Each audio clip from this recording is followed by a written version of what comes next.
Alrighty, what is up, everybody? How we all doing? How we all doing? My name is Jason Joseph. This is Play by Play with JJ. I hope you're all having yourselves an incredible Tuesday evening so far. If you guys are brand new to my channel, okay, well, let's go over what we cover really quickly. We do Phillies baseball, 76ers basketball, Flyers hockey, Patriots football. We do play by play. We also do podcasts as well, even though we've been slacking with that for our Phillies series recap pod. But that's all right, because we've been putting in a lot of work doing this and, just trying to manage it the best way that we can. So that's what we've been doing. So if you enjoy that, and if you love my play-by-play commentary, please make sure that you hit that like button, hit that subscribe button as well, and turn on those notification bells, because you never know when I'm going to go live or when I'm going to upload. So, yes, I hope you're all doing well. It is now 6:39 p.m. Eastern Time. All right, so we got a little bit off to a late start. I do apologize about that. I came on here a little bit later than I wanted to, but that's all right. Let's first of all say hello to the people in the chat, first and foremost. What's up, Eddie? What is up, Zelka? What is up, Larry? What is up? Who else am I missing? I saw Jiva Newts was here earlier. Houston the Dave's here. What's up, everybody? All right, so let's talk about the Phillies and the Brewers really quickly. So the Phillies, they're 51-42, while the Brewers are 52-42. So the Brewers actually have been playing really good baseball against the Cincinnati Reds. They actually won 5 out of their last 6 games, which was against the Reds. They played a 3-game series right before the All-Star break and played a 3-game series after the All-Star break. That was in Cincinnati. And 3 games before the All-Star break was in Milwaukee. So the Phillies, they have to, honestly, they can't be sleeping on this team, because the Brewers have been playing really good baseball as of lately. They're actually 26-21 on the road and have been playing good at home too. Phillies have to try to utilize the offense, and it's really just been all about the pitching for the Milwaukee Brewers. This pitching over their last 23 2/3 of an inning, as far as the starters go, they've only allowed 3 earned runs. And they've had 32 strikeouts, 9 walks allowed, 13 hits. And that's from guys like Wade Miley, Corbin Burns, Adrian Hauser, and Freddie Peralta too. So the Phillies, they have to really try to have good plate appearances at the plate and just make sure that they're comfortable. They don't want to make sure that the whole thing for the Phillies is that you want to keep the Brewers on their toes. You don't want to fall behind early on. You want to try to get out on top and make sure that you're just keeping the foot on the gas pedal. That's all you got to do. And it's a lot easier said than done, but that's what the Phillies have to have on their minds. So let's talk about the starting lineups really quickly. Well, first of all, we have to mention that Julio Teheran is on the mound for the Brewers, and he'll be going up against Aaron Nola. And we'll talk more about the pitching matchups in a little bit. But first, let's get to the starting lineups, and this is for the Milwaukee Brewers. Brewers are in Philadelphia, and Christian Yelich will be batting leadoff in left field. The catcher will be William Contreras, who's on a 10-game hitting streak. Willie Adames is the shortstop. Jesse Winker is batting in the cleanup spot over at the DH.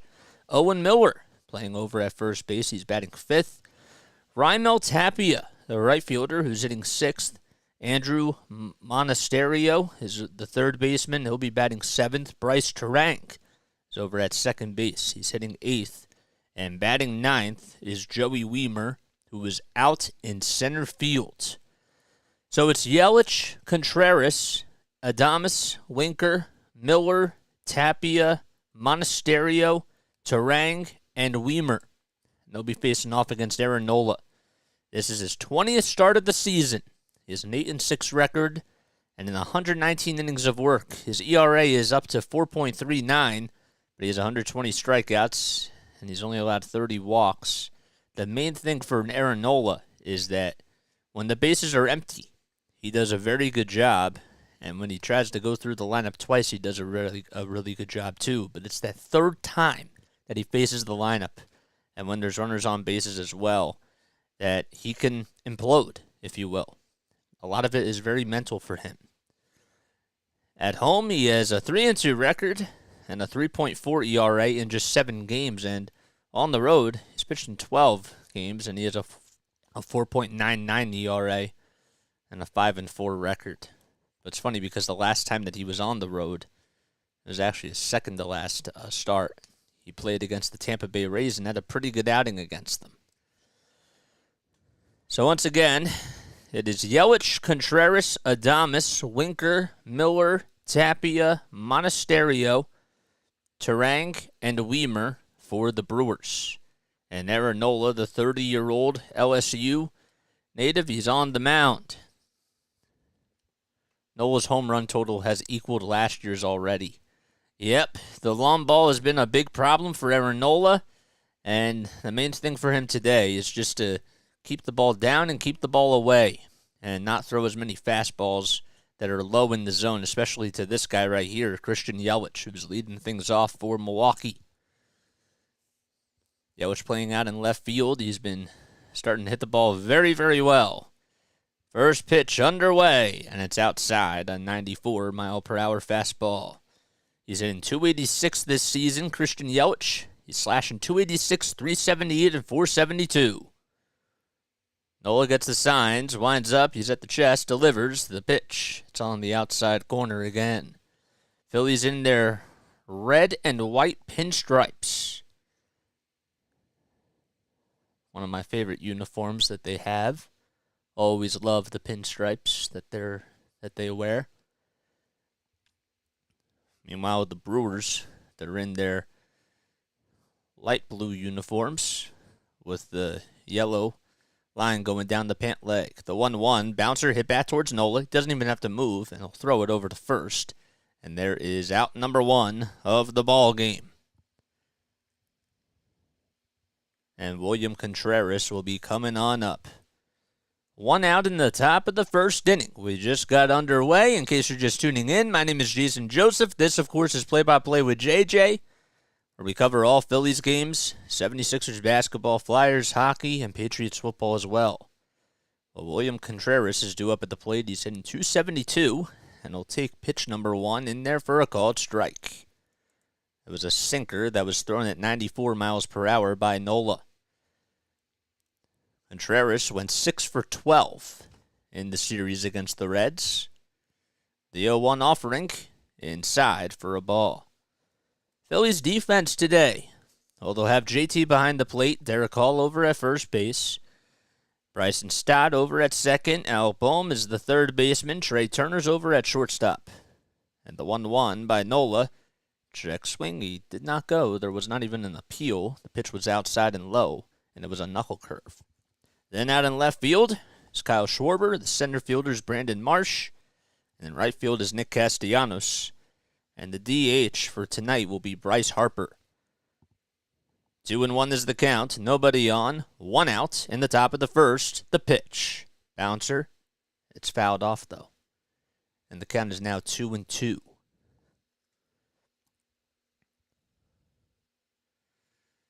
Phillies are 10.5 games behind the Atlanta Braves. They're only a half a game behind Miami.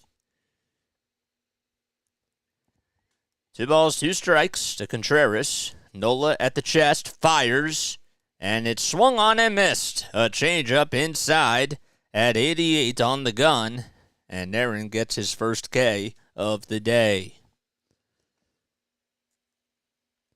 Like the velocity of the changeup. Had a lot of great movement. It was pretty good.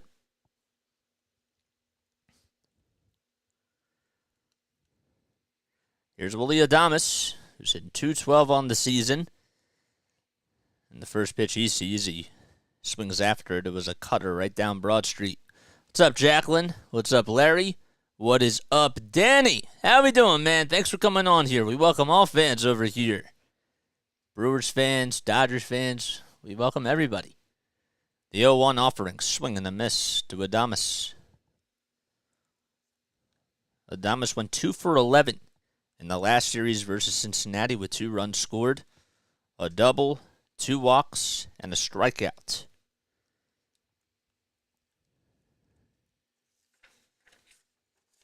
Nobody on in the top of the first inning, 2 outs, no balls, 2 strikes to Adames. Spent 3 seasons with the Tampa Bay Rays, The 0-2 bouncer hit towards the third base side. It's foul. So Nola already with 11 pitches. His last outing that he pitched for the Phillies faced off against the Miami Marlins. He went 6 innings, allowed 4 earned runs, 8 hits, and had 6 strikeouts. He gets the signs from Realmuto. Nola at the chest, throws it, and it's up high. But then in the outing before that, he went 7 1/3 against Tampa Bay. Only allowed 1 run. It was on a solo homer in the 8th inning, and he had 12 Ks as well. The 1-2, foul ball. JT could not hang on. We're in the top of the first inning. Bases are empty with 2 outs. Yelich grounded out to Nola. Contreras struck out. It's 1-2 to Adames. Nola kicks, steals, swing and a miss.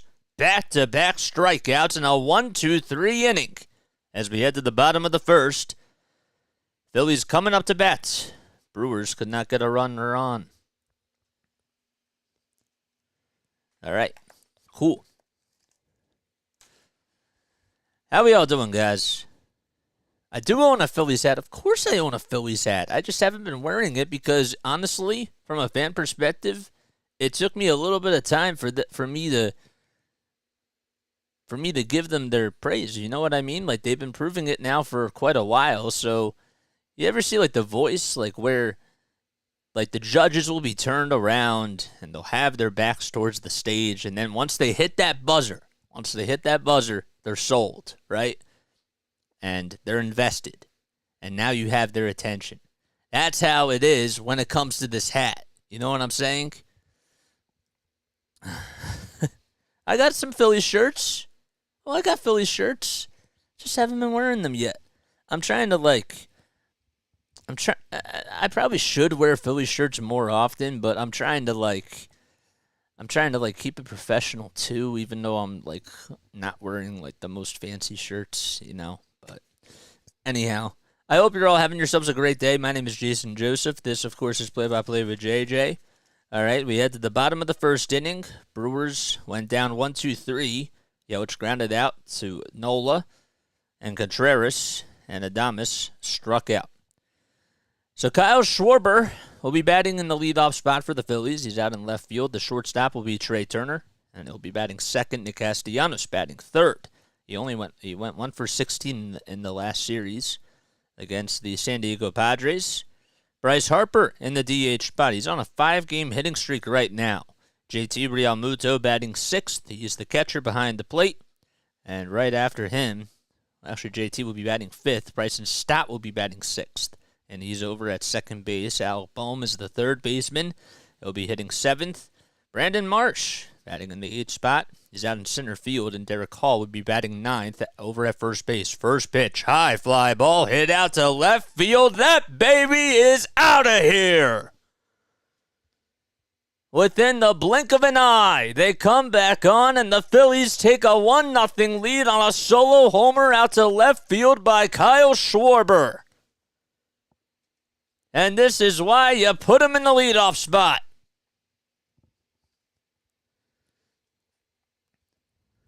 Let's see, the first pitch that was thrown by Teheran was a fastball right down the middle, it looked like, and Schwarber got a hold of it, went the opposite way, and it just got out of here on the first pitch.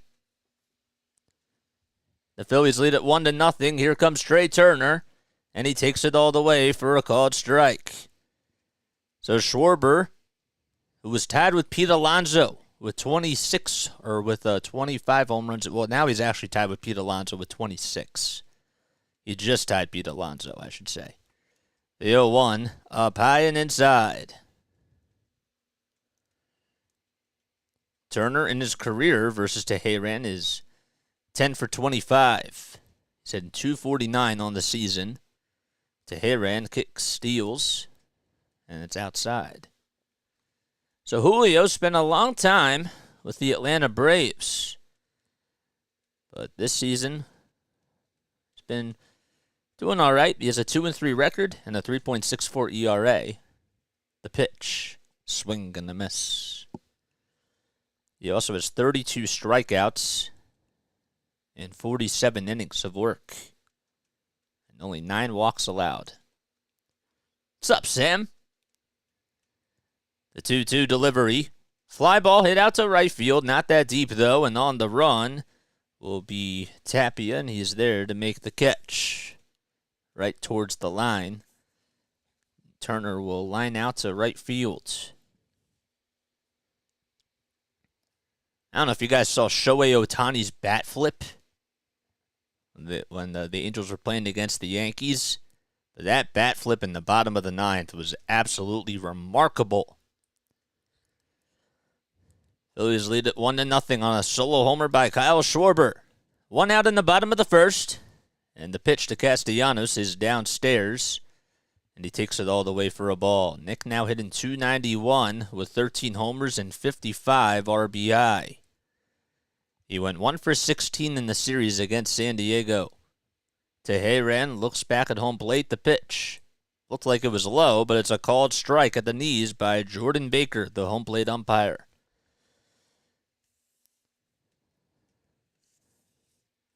One ball, one strike. Teheran gets the signs, likes what he sees as he nods his head yes, gets set, lines up, and delivers. And it's in the dirt. It was a cutter at 82. So the Brewers will have Contreras behind the plate. Miller's over at first base. Taranga's the second baseman. And over at third is Monasterio.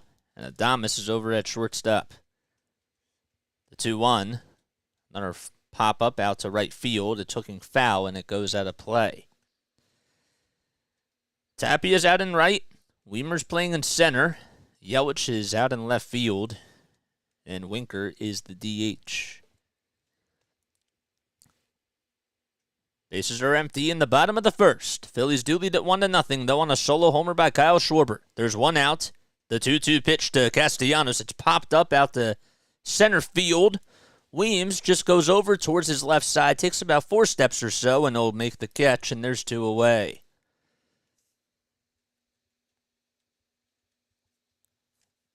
So after Schwarber homered, Turner lined out to right, and Castellanos just flied out to center field. And Bryce Harper is coming up to the plate with 2 outs, and the base is still empty. Harper's on a 5-game hitting streak right now. And he swings at the first pitch, grounds it back up the middle. Nice play. The throw over the first is in time. Nice play by Teranga as he went over towards his right, threw it on the run, and there's the third and final out. The Phillies on the first pitch, though, get a solo homer by Kyle Schwarber out to left field, and we head to the top of the second inning. Phillies up 1-0 against Milwaukee. Okay. Hi, guys. Hope all is well. Hope you're all having yourselves an awesome night. All right. Let's see how many people we have on here. Oh, boy. Let's go to the chat. There we go. We already got 8 likes. Guys, hit that like button and make sure that you hit that subscribe button, too. And turn on those notification bells. All right. I see that we have... Oh, I lost it. Nope, it doesn't show me on here. Interesting. I thought it does. All right, well, let's go here. Let's refresh this page. Like it up, like it up, like it up, on fire. I know it's Light 'Em Up, but still, it's a good song. It's a very good song. We got 27 people on here. Only 8 likes, man? Oh, come on. We got to like it up, man. I hope all is well, and I hope you're all having yourselves an awesome day. All right, this is Play-by-Play with JJ. My name is Jason Joseph. In case you guys are new to my channel, I'm a sports broadcaster from South Jersey. We just got monetized about 3 weeks ago on here. I call games. I went to Rowan University, graduated last year in the spring, and called games for not only Rowan University sports, but also did it for the Wilmington Blue Rocks and the Delaware Blue Coats as well. The Bluecoats, they're the NBA G League affiliate of the Philadelphia 76ers. And I also was able to do it for the Wilmington Blue Rocks, who are the high A affiliate of the Washington Nationals. And that was really cool. And I interned at NFL Films during the football season after I graduated. And during my time there, I was like, you know what? I miss putting these headsets on. So wanted to start this channel and did that on December 20th and haven't looked back since. And what do you do? Or what it do, so. First pitch to Jesse Winker was in there for a called strike. The second pitch is downstairs. It was a knuckle curve that was in the dirt. What is up, man? How we doing? What's up, Eddie? Yes, I'll post it on Friday. Fridays at 5 o'clock. That's when my new podcast will be out. 1-1 is the count. The pitch to Winker is chopped foul down the first base side. Winker hitting .201 this season for the Milwaukee Brewers. He's been really struggling. Spent time with the Cincinnati Reds, made an all-star team, and had a really good year in 2021. The pitch. High bouncer, pulled over to the first base side. Hall has it, and will make a sidearm throw over to Aaron Nola, who's at the bag, and there's one out. Pretty good recognition for Derek Hall, as that was not as easy as it looked.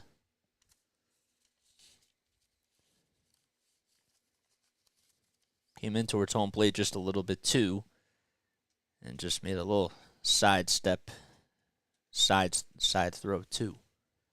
And there's one out. Owen Miller will come on up, the right-handed hitter. He's playing over at first base, and he takes a called strike. It's a knuckle curve on the inside corner. Miller hitting .280 with a slash line of .280, .324, and .401. Nola at the chest, the pitch. Fly ball hit out towards shallow right center field. Marsh on the run, and they will make the catch towards his left side. And there's two away. Ball was hit pretty sharply, but good job by Marsh and good defensive alignment for the Phillies. Beagle Lover, how you doing, man? What is up, Ariel? Raymel Tapia will step on up to the plate. Tapia actually got to play against the Phillies earlier this season when he was on the Red Sox. Was picked up by the Brewers, and he lays off a fastball that is outside and wide. So in case you're just tuning in, my name is Jason Joseph. This is Play-by-Play with JJ. Nola gets the signs from JT, likes what he sees. He's at the chest, kicks, fires, and there's a fastball off the plate again. Phillies took a 1-0 lead in the bottom of the first on the first pitch, thrown by Teheran. And Kyle Schwarber homered out to left field. 2-0 pitch. Bouncer, hit back up the middle. Turner has it, though. Backhands it, throws over to first, and it's in plenty of time to get Tapia, who's lightning quick. And another 1-2-3 inning as we head to the bottom of the second, and the Phillies have a 1-0 lead.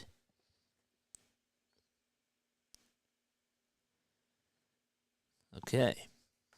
Cool. Hello all. Yes, we hit the 713 mark, man. If you guys have not liked, if you guys have not subscribed, please make sure that you guys do that. Beagle Lover says, doing well. Nice to be here. Always nice to have you, man. And it's a pleasure that you are tuning in to me, and it means a lot, for sure. I had a hallucination, says Larry, and imagine the NBA had an in-season tournament. Should I see a doctor? Yeah, we can talk about that if you guys want to. If that's what you guys want to talk about, it's I have mixed emotions about it. It's very interesting, for sure. If you just subscribe to my channel, make sure that you shout yourself out down below in the comments section. We appreciate each and every one of you for being here and for taking time out of your day to just come on and watch Play-by-Play with JJ or just listen and treat it like it's a radio cast, because that's essentially what it is.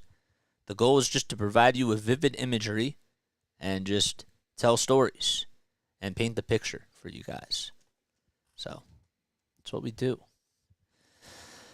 Yeah, I hear you, Larry. I can understand where you're coming from.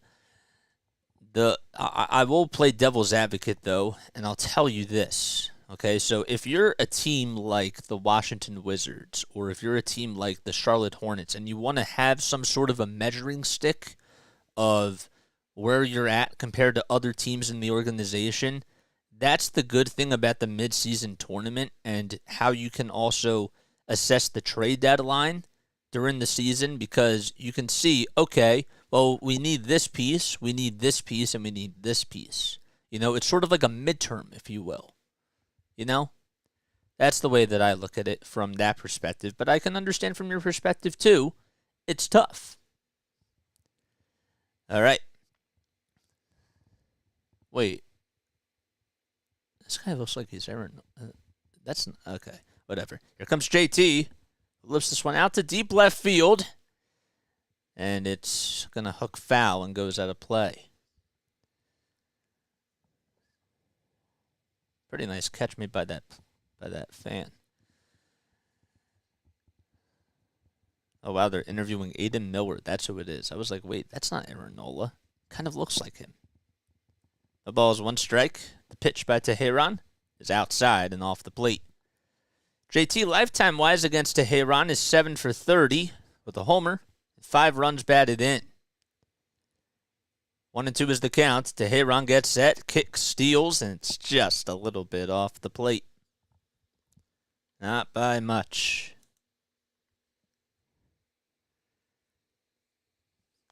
JT is tied up with a 2-2 count. He's batting .246 on the season. The pitch. Outside again. Brewers wearing their yellow and dark navy blue hats. It's yellow on the front, has the logo at the very top, and there's navy blue on the sides of the baseball cap, and it's pretty cool. Payoff pitch, outside, and JT draws a leadoff walk in the bottom of the second inning. That's how we start things off in the bottom of the second.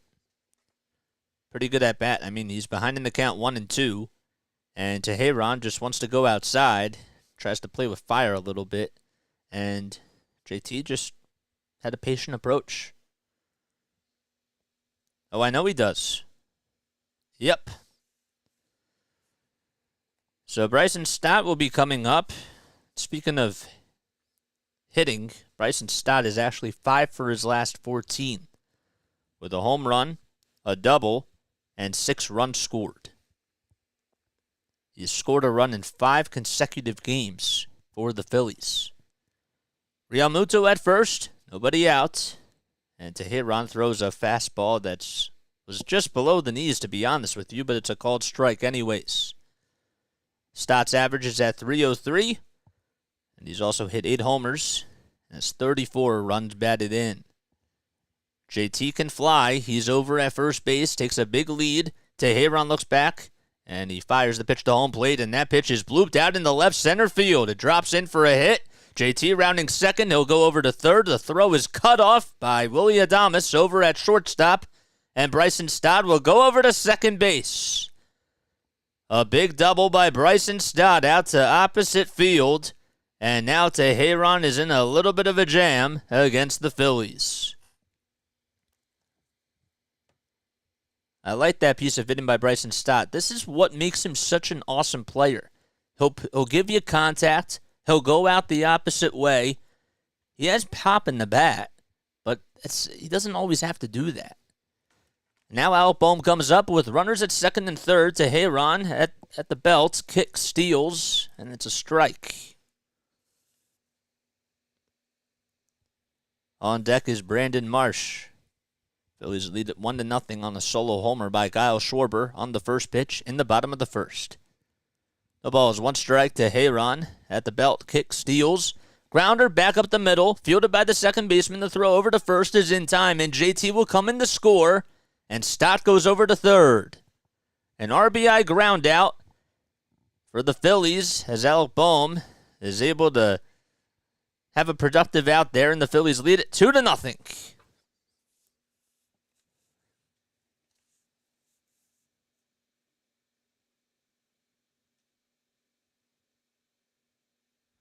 I'm sticking with Schwarber, my guy.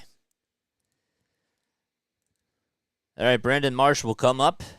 A runner at third, and he grounds this one back over towards the shortstop. The throw over to first is in time. It was hit back up the middle, but Adames was at the right place at the right time, and Stott would just stay put at third base. And there's 2 away.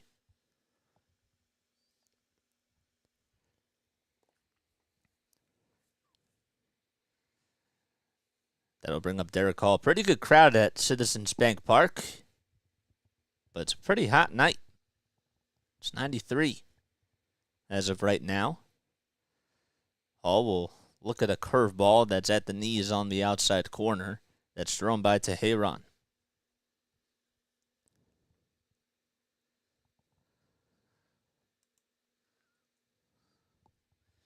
0-1 is the count. 2 outs, a runner at third base. Teheran at the belt.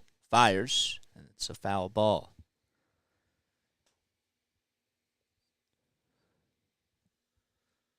So Julio stands at 6 feet 2 inches tall. He's also 205 pounds. He's 31 years old. From Cartagena, Colombia. Kicks, steals, and it's in the dirt.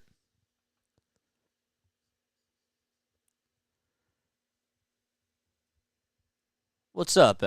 Alvarez changes. Is that how you say it? Stott over at third. The pitch in the dirt and inside. The count is 2-2. So Jordan Baker's the home plate umpire. Lance Barrett is over at first base. Second base ump is Brendan Miller. And over at third is Derek Thomas. Phillies were thinking about challenging the pitch to see if it actually hit Derek Hall, but they decided not to. Looked like it bounced and hit him, and Derek was talking things over with Baker, and the Phillies tried to review it, but they decided not to. The pitch, outside again for ball 3.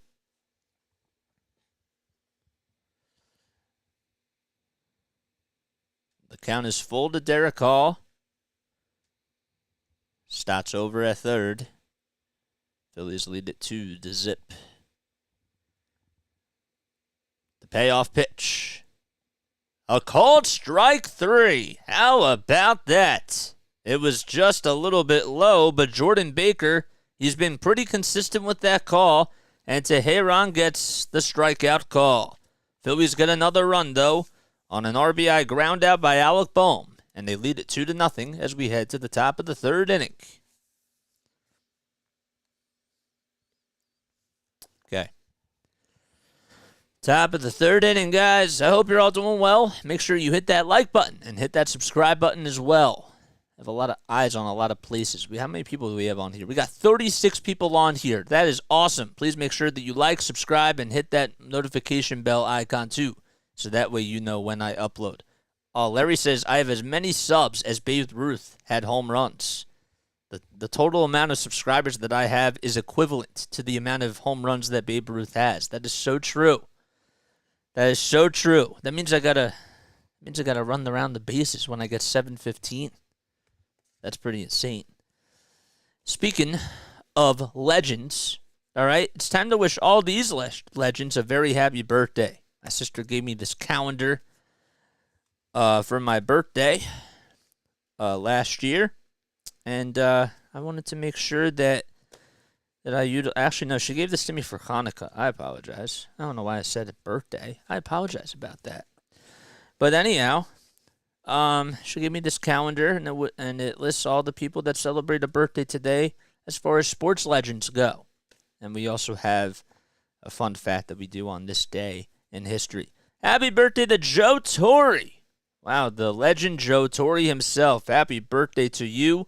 Nick Faldo, happy birthday to you. That's really cool. And Fernie Hardaway. Happy birthday to Anthony Hardaway. Also, happy birthday to Torrey Hunter. Wow, another former baseball player. Torrey Hunter is now 48 years old. And happy birthday to Jamie Benn, who was born in 1989 on this day, so she's now 34 years old. So Aaron Nola will go back on the hill for the Phillies. The count is 0-1. The first pitch was a fastball right in the strike zone. 7, 8, and 9 are due up for the Brewers. And the 0-1 is a knuckle curve that is swung on and missed. Whoops, did this thing die? I bet you it did. The ball's 2 strikes. Nola at the belt, kick steals, fly ball hit out to left field. Schwarber just takes about 3 steps back and he'll make the catch. So it was hit right on the nose, and there's 1 gone.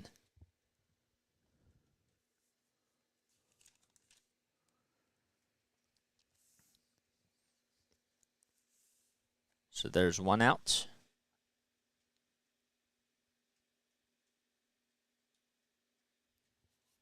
By Monasterio.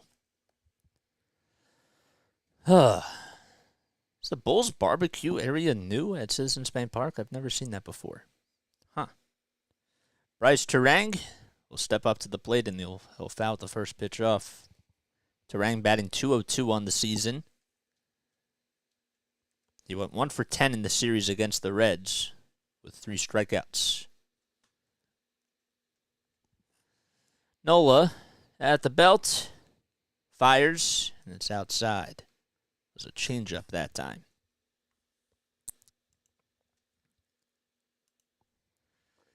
One ball, 1 strike is the count.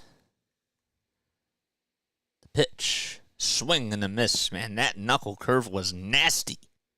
It was inside and low, but it was just on the white chalk of the left side of the batter's box. Bases are empty. 1-2 is the count with 1 out. The pitch by Nola. It's popped up out to shallow left field. Schwarber stops, then goes over towards his left side, takes 2 steps, and he'll make the catch. There's 2 away. 30 pitches by Aaron Nola in this game in about 2 2/3 of an inning. He's been mowing down this Brewers lineup so far.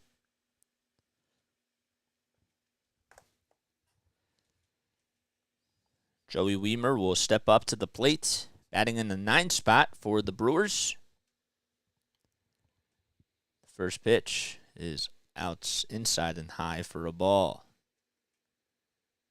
Joey's a pretty tall dude. He's batting .209 with 12 homers, 33 RBI. He stands at 6'4".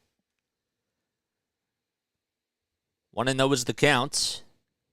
Nola in the stretch. The pitch fouled off.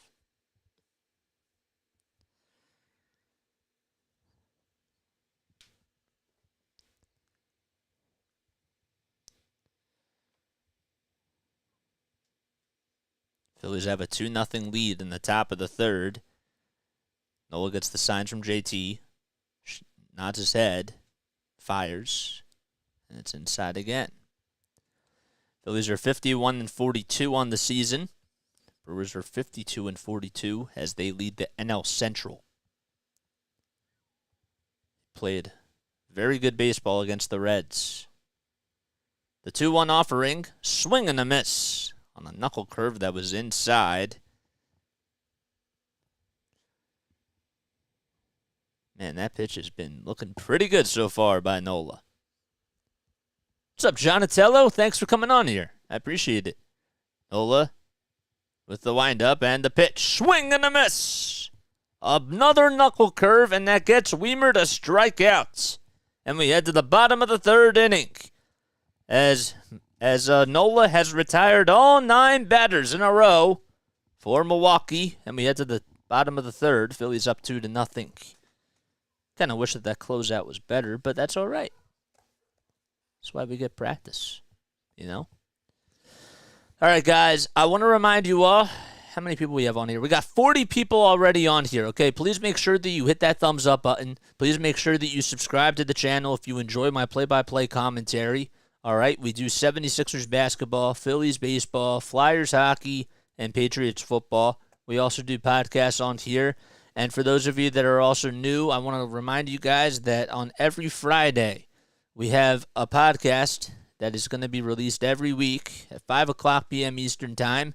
It's called Sharing the Mic with JJ. All right, this week, I'm not telling you who the guest is, but, that's for you guys to see once it is released.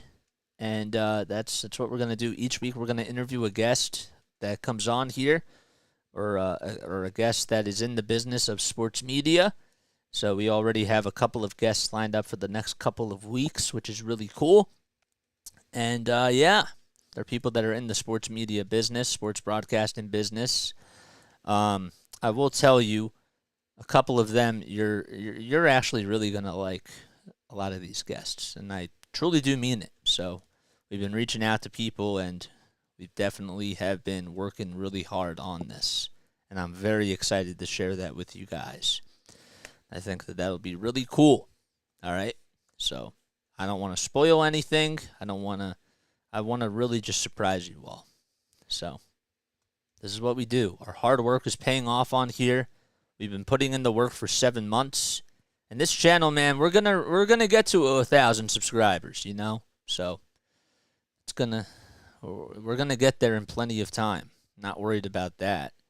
I'm just telling you that we're really putting in a lot of work. So, and it's gonna pay off. Teheran gets set, kicks, steals, and the first pitch to Schwarber is way outside. Kathy, and what's going on? What is up, Jonatello? I think I said hi to you, but hi again. Hi again. Hi, Kathy. You're the best. Always love it when you come on. The pitch downstairs to Schwarber. Nola's having a great game so far. He is. And your boy Kyle Schwarber continues to hit. He continues to hit. You wanted them out, and now he's your boy. The pitch to Schwarber. It's fouled back. I think a piece of, his elbow guard came off or something. Yep, it was his elbow guard. How about that? Yes. So my Algo people, hit that thumbs up button and make sure that you hit that subscribe button. So Kyle Schwarber has homered in 4 straight games, and he joins Rhys Hoskins, who did that back in 2022. The 2-1 swing and a foul ball. Trey Turner waits in the on-deck circle.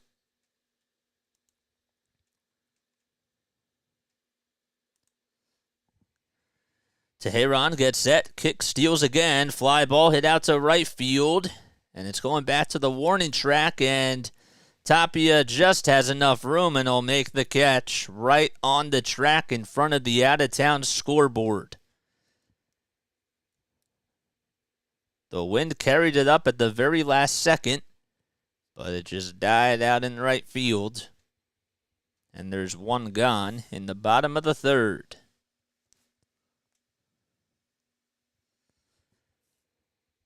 Phillies have 2 hits in the game so far. As Trey comes up, Teheran comes set at the chest, kicks, fires, and it's a swing and a miss. 0-1 is the count. Teheran looks back at home plate to Contreras. Gets the signs and winds up, and it's fouled off.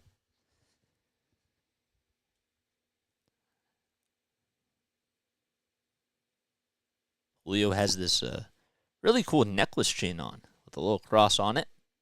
The 0-2.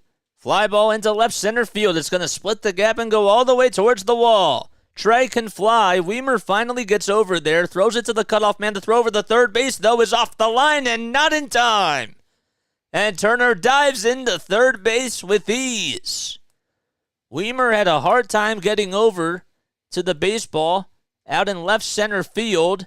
And you can't leave Trey Turner with a wide open alley to go over to third base because he has a lot of speed. He hit it in a perfect spot in the left center field gap. And I think that Weimer, he took about a couple of seconds just to gather himself when he was trying to make the throw. And that's one of the reasons why he was a little bit late.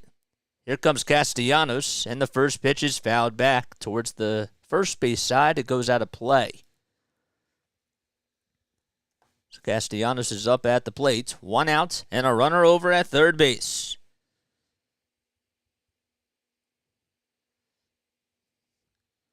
The 0-1. Fly ball at the right field. This time it's going to hook foul and go out of play. And the count is now 0-2.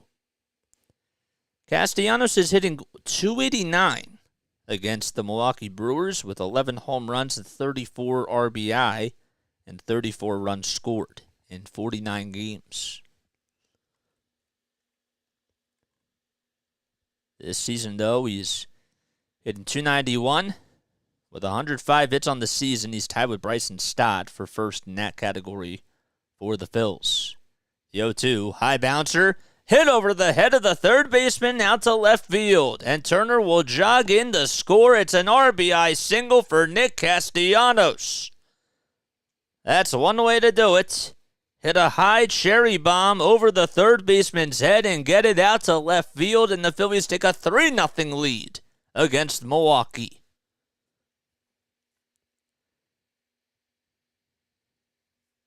Well, there was just no chance that Monasterio was going to get to that baseball, even if he leaped a little bit.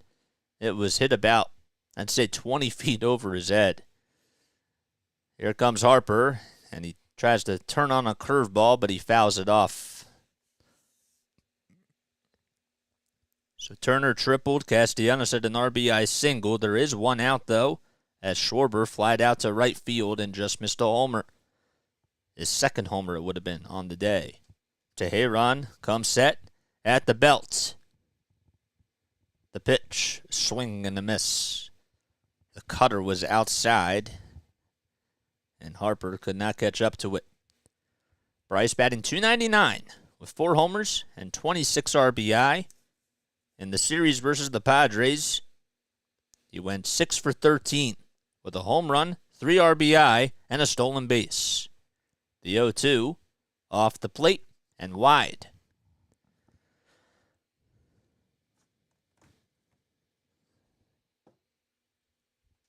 It is still daylight here in Philadelphia. Phillies have a 3-0 lead. It all started off with a solo homer by Kyle Schwarber on the first pitch in the bottom of the first. Teheran fires, and it's outside again.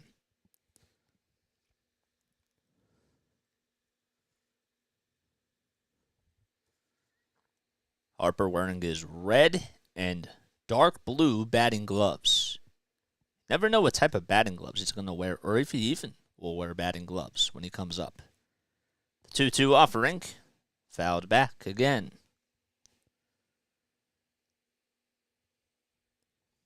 It is 7:26 p.m. on the East Coast.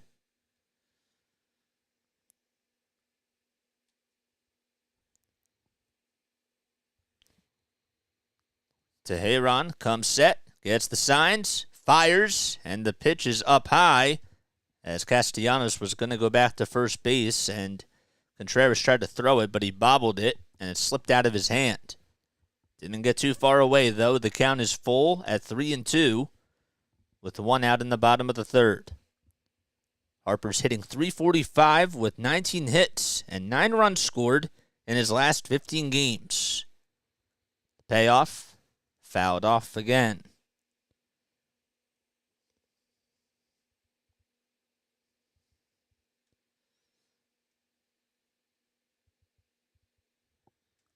Phillies are 8-4 in the month of July so far.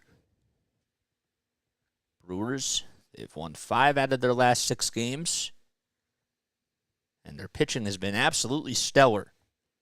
Payoff pitch to Bryce, outside and high, and Bryce draws a walk. Bryce drives a walk. I meant to say draws a walk. A 1-out walk, that is, and Castellanos will head on over to second base, and he'll be in scoring position. So JT, who walked in the second, he's up, and he scored a run. Alvarez says over 10 runs, 1,000%, 1K, bet under. Those of you that have a bet on the game, might be some good advice. There is a timeout on the mound as the pitching coach for the Brewers wants to talk things over and try to calm down Teheran.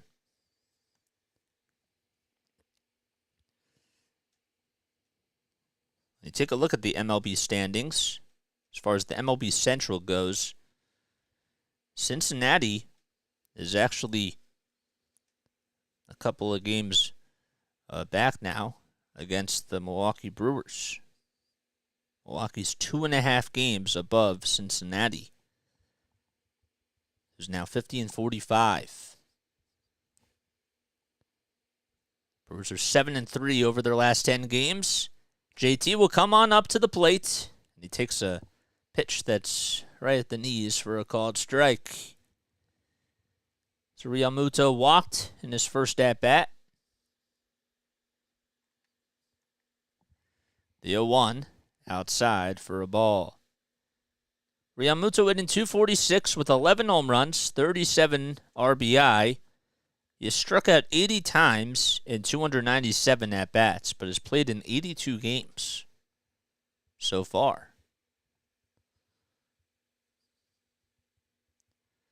The 1-1, it's inside. It was a changeup, and that will make the count 2-1.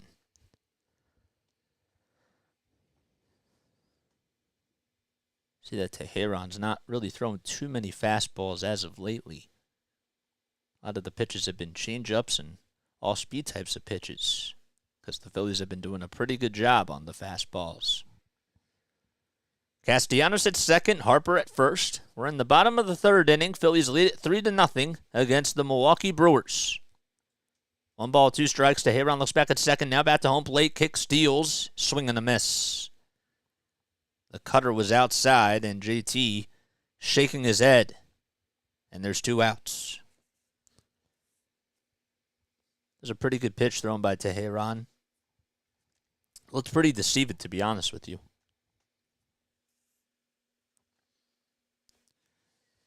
The 6 men will come on up to the plate in this inning. Phillies sent 5 men to the plate. In the second, here's Stott, who thought about showing bunts, but takes it back as the pitch was outside.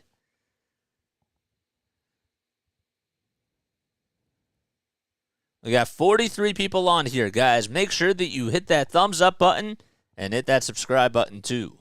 Stott's 1 for 1 today. Teheran looks back at second. Back to home plate. Back to second again. The pitch. Swing. Oops, sorry. It was in there for a called strike. I apologize. Stott didn't even try to go for it. Trying to get a little bit more descriptive with what's going on the mound. Teheran comes set again at the chest. Fires, and it's off the plate. Another cutter at 87, and the count is 2-1.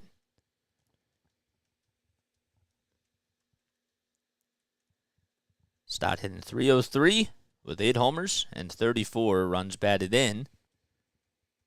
He's at the plate with a runner in scoring position with 2 runners on. The pitch just down low by a hair. It was a changeup at 85.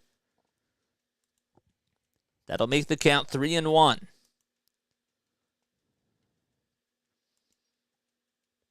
Stott is 25 years old from Las Vegas, Nevada. He's been with the Phillies for a couple of seasons now. 1 second left on the pitch clock. The 3-1 is on the outside corner. And now the count is full.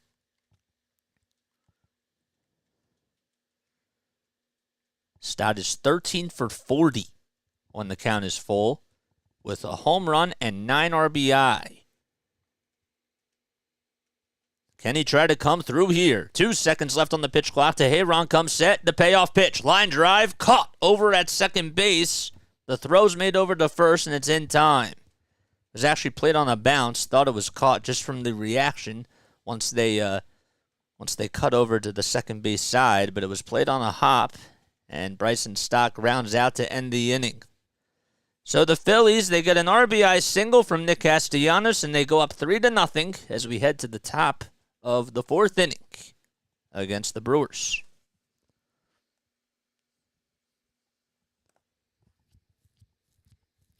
Sometimes it's hard to tell because when the ball's hit really sharply, depending on when the director's like, all right, let's cut it towards the second baseman.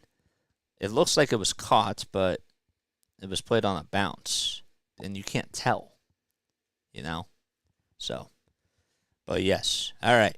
We head to the top of the fourth, guys. We have 43 people on here. Hit that thumbs up button, hit that subscribe button, and make sure that you turn on those notification bells so that way you know when I upload. For those of you that are brand new to my channel, my name is Jason Joseph. This is Play-by-Play with JJ, where we do Phillies baseball, 76ers basketball, Flyers hockey, Patriots football. All right, if you guys are new, make sure that you like, subscribe, and hit that bell icon. Let's get to 1,000 subscribers, man. We've been putting in the work for 7 months. I actually just noticed that, we did an awesome job during basketball season for the Sixers. But, man, I knew that once this thing launched and once I was really going to devote more time to doing this, that baseball was going to be awesome. And it really has been. And I think we've gotten about 500 subscribers during baseball season. So it's been really great. It's been cool. So anyhow, let's talk about our fun fact of the day. All right, so today is July 18th, and on this day in 1999, the first year, it was just less than a year after I was born, David Cone of the Yankees, he pitched a perfect game to defeat the Montreal Expos 6-0 at Yankee Stadium. And it was also on Yogi Berra Day at the stadium, and to celebrate, Don Larson attended. Larson pitched a perfect game for the Yankees in 1956 during the World Series with Berra catching. First pitch is inside for a ball. Larson then throws out the ceremonial first pitch to Berra. And then the ninth, Cone completes the perfecto when Orlando Cabrera hits a 1-1 pinch hit for a foul pop-up to third baseman Scott Brosius. Cone throws 88 pitches, and he strikes out 10 in that game. 1 ball, 1 strike is the count to Christian Yelich. Nola comes set, and he throws it inside. Christian is 0 for 1 today. As I mentioned before, he's been seeing the ball a lot better as of lately. He went 4 for 12 in the series against Cincinnati. The 2-1 fouled off.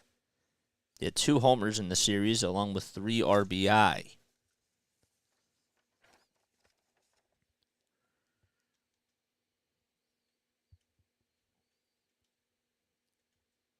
Two balls, 2 strikes is the count. Nola kicks, steals, and the pitch is popped up over towards the third base side in foul territory, but it will go right behind the third base dugout. Yelich is actually the grandson of Fred Gerke, who was a defensive back and a halfback for the LA Rams and the 49ers. And his uncle also played football for the UCLA Bruins at the college level. His name, Chris Yelich. And Christian Yelich on the 2-2 flies this one out to left field. Schwarber goes over to his right side, and he'll make the catch right about 5 feet or so towards the left field line. There's one gone. That's how we start off the top of the fourth.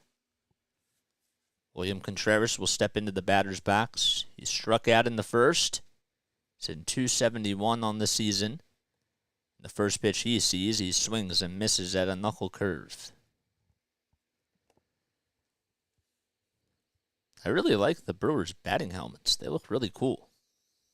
They have yellow on the front. Sort of like a goldish yellow, if you will, and dark blue on the sides. Nola gets the signs, fires from the chest, and the pitch. Swing and a miss.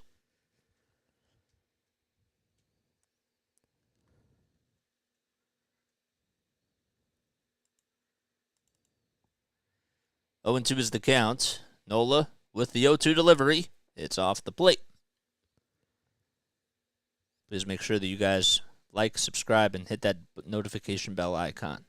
Contreras with the .272 batting average, 10 homers, and 33 RBI. Nobody on, 1 out in the top of the 4th. The 1-2. High chopper, hit over to shortstop. Turner backs it up, throws over to first. And there's the 2nd out of the inning as he threw it across the diamond. So Contreras will ground out to Turner, and there's 2 away.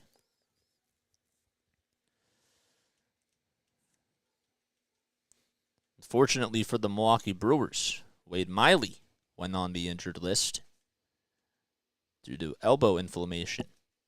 Pitched really well in his last outing. Nola comes set, kicks, steals, and it's swung on and missed by Willie Adames. Adames struck out in the first. His batting average is at .211. He has 16 home runs and 46 runs batted in. And Nola again with the 0-1, swing and a miss on a changeup.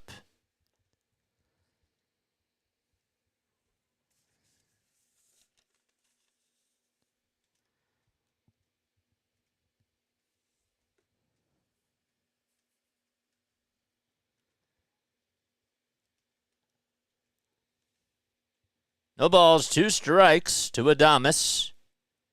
Nola with the 48th pitch. Here it is. And it's down Broad Street, called 3rd strike. 12 up, 12 down. And the Phillies go to the bottom of the 4th as Aaron Nola is pitching a gem in Philadelphia. And the Phillies lead it 3-0. Okay, Nola. Larry, I can't say that. I can't jinx it. I can't jinx it. I just said 12 up, 12 down. I can't jinx it, my God. That's called a broadcaster's jinx. That's like rule number 1 when it comes to broadcasting for baseball. 41 people on here, guys. Hit that like button and hit that subscribe button, man. Make sure that you know when I upload. All right? This would be absolutely something. Man, that would really help this YouTube channel. Could you imagine that? That'd be awesome.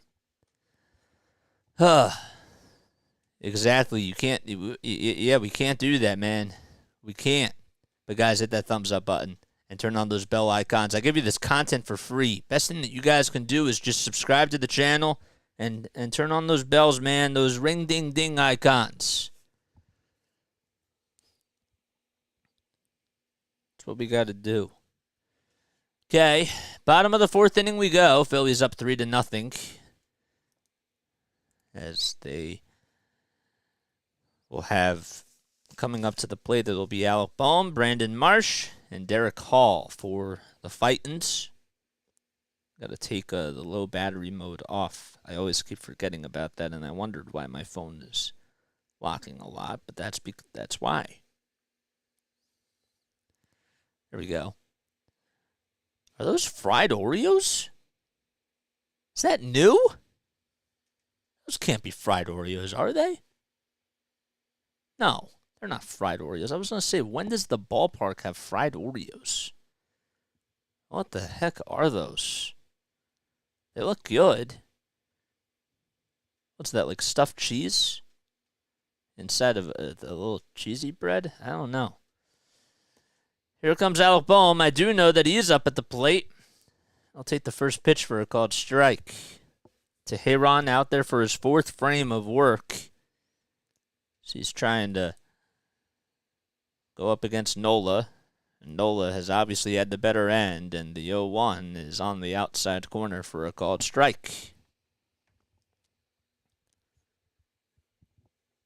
Julio has allowed 3 runs so far today, including on the first pitch a solo homer to Kyle Schwarber. The 0-2. Line drive to the right field side, and it's fouled. And it'll go out of play. They are. But I was going to say that the ballpark doesn't have those. The stuffed, I think it's like stuffed cheesy bread. That looks good. 0-2 is the count. Teheran kicks, steals, and it's off the plate. So Julio, well, lifetime against the Phillies.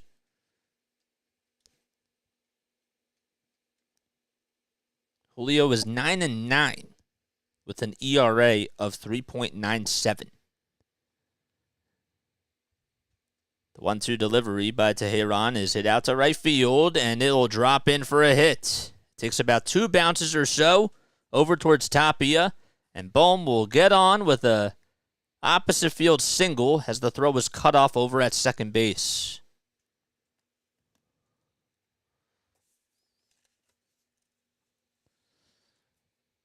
Larry, you're trying to test me. I see what you're doing. I see what you're doing. Even though you're technically ahead, I still can't do it. Throw back to first, not in time. So Brandon Marsh will be coming up to the plate. Marsh is 0 for 1 today. Grounded out to second base. And he'll take a pitch upstairs and outside too.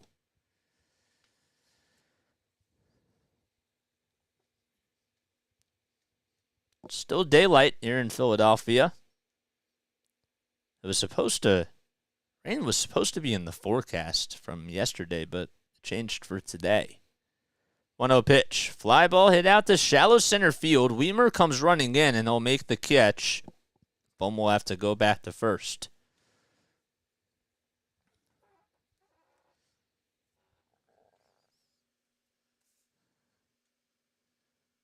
There's the first out. All righty. How many, whoops. I don't know why this just, all right, Derek Hall will come up to the plate. A runner on over at first. 1 out. Teheran throws back to first, and it's not in time as Bohm just dove back in there safely. Oh, boy.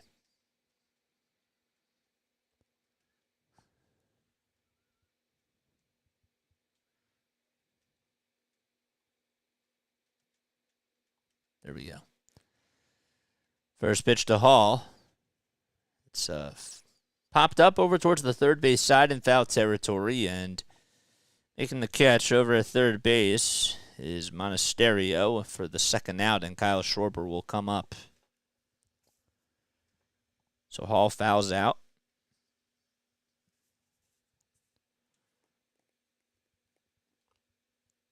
Hall's now 0 for his last 10. So Kyle Schwarber will be coming up. He's been doing an awesome job in the leadoff spot for the Phillies over the last week or so. And the first pitch is off the plate.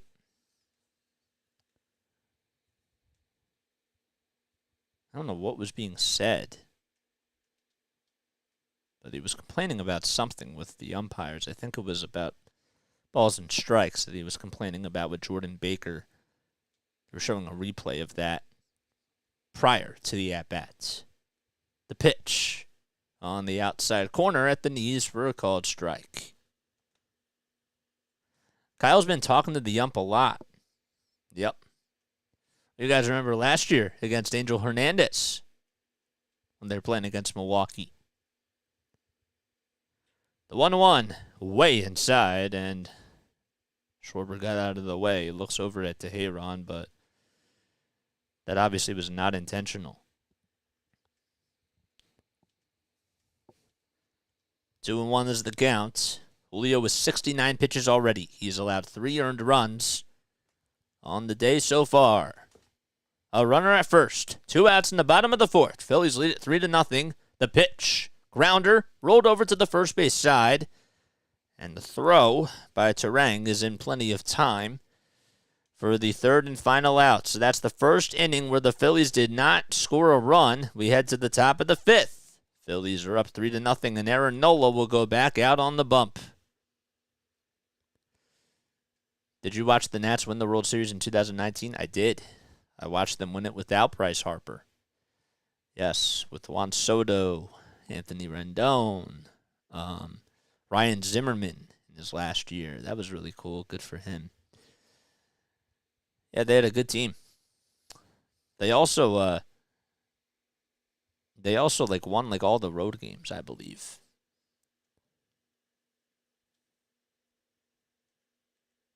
Schwarber, why am I leading off? Dumbo.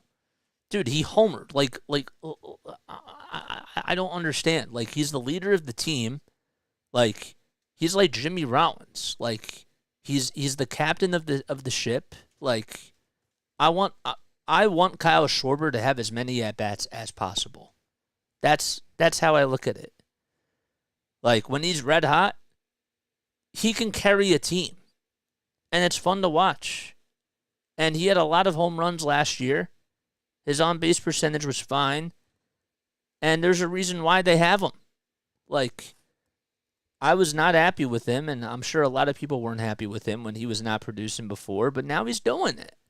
So I can't blame Rob for it, man. I'm fine with him batting in the leadoff spot. If it ain't broke, why fix it? They're winning games. What was I going to say? Something. Did I get the final out? 1, 2.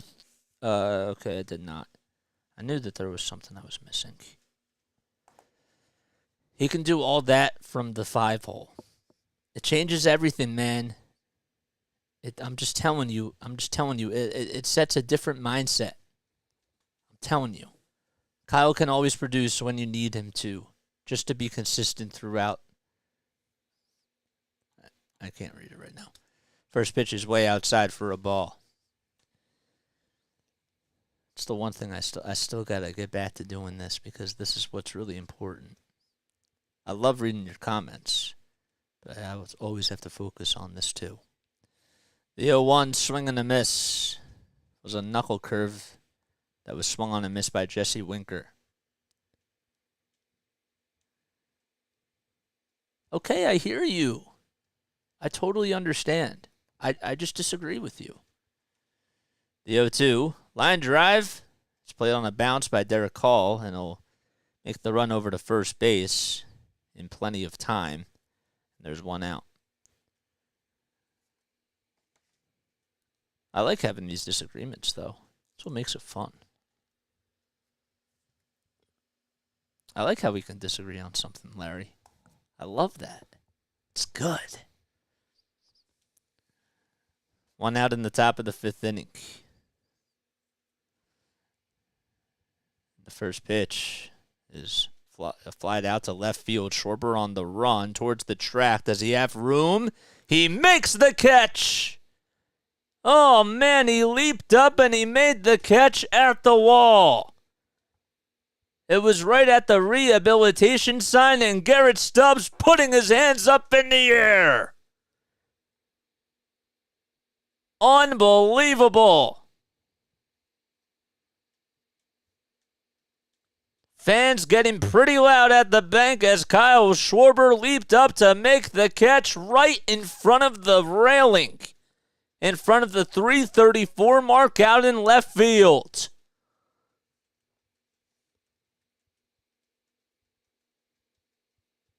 And it keeps Aaron Nola's sensational performance intact. First pitch to Tapia, grounded over to shortstop. Going to be a tough play for Turner. Throws over to first, not in time. Oh, man, and Tapia just beat that one out. It'll be an infield single. And that's the first hit of the game for the Brewers.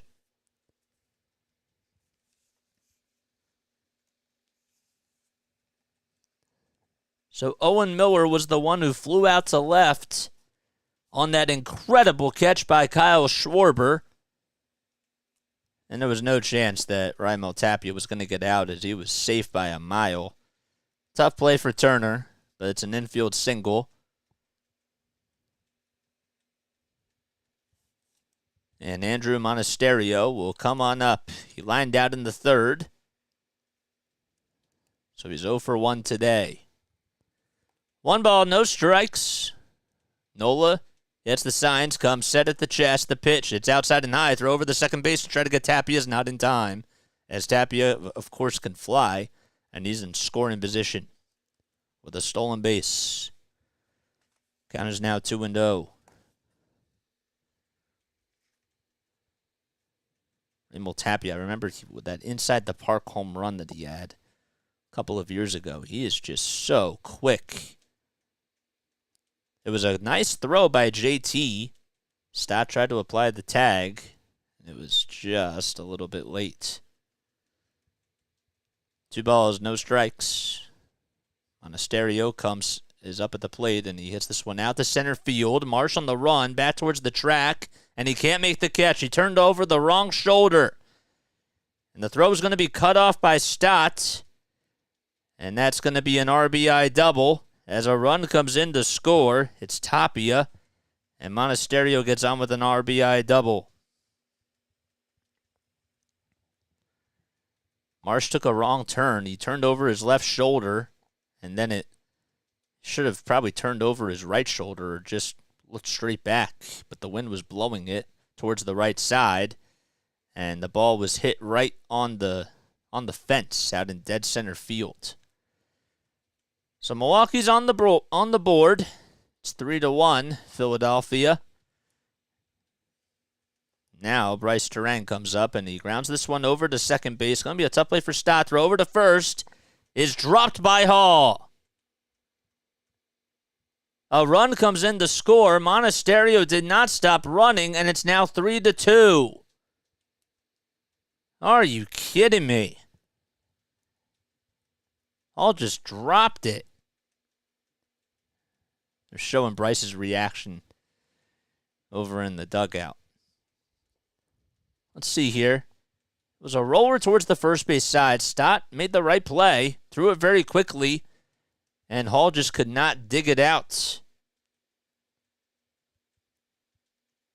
He didn't even, he should have caught that.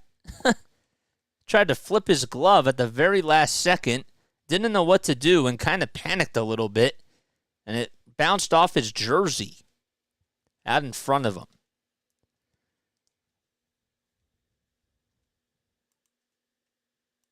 Hopefully that makes sense.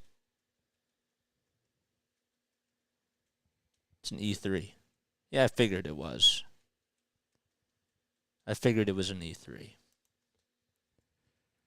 So the Brewers scored another run. And now there's a conversation on the mound.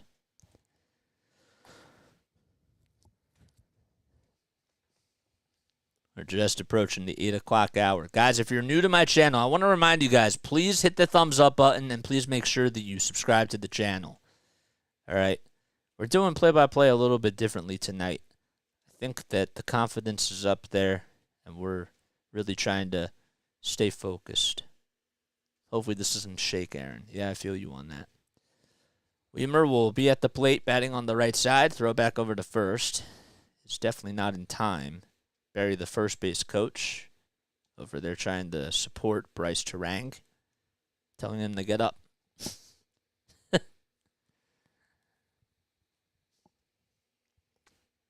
So it's a 3-2 game. Joey Weimer up at the plate.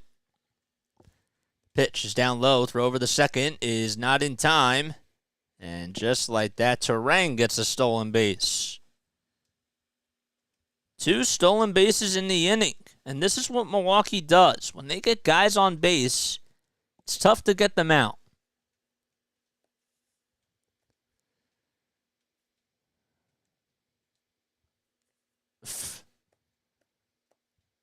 It's a broadcaster's jinx. You're not supposed to do that. No balls, 1 strike. Weimer up, and the pitch. Swing and a miss.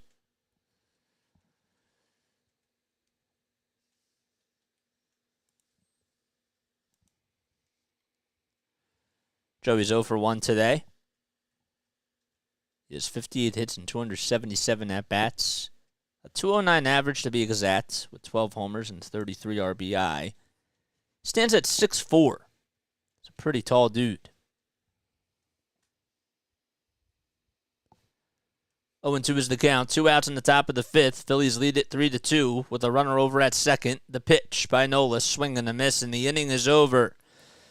But the Brewers, they get 2 runs. They get a run on an RBI double by Andrew Monasterio and a run on an E3 that was hit by Bryce Teheran. Phillies do lead it, though, 3-2 as we head to the bottom of the fifth in Philadelphia. All right, guys, I'm going to take a very quick step off. I'll be right back, though, in just a few moments. Please make sure that you hit that thumbs up button, hit that subscribe button, too. I want to get to 50, man. I seriously mean that. I want to continue to get more and more people to come on the play-by-play with JJ community, and in order for us to do that, we got to get those like buttons up. Snowman, thanks for coming on here. Drop your link down below. I'm going to take a very, very quick step off because I got to rest my voice really quickly. But I will be right back in about 25 to 30 seconds or so. See you soon.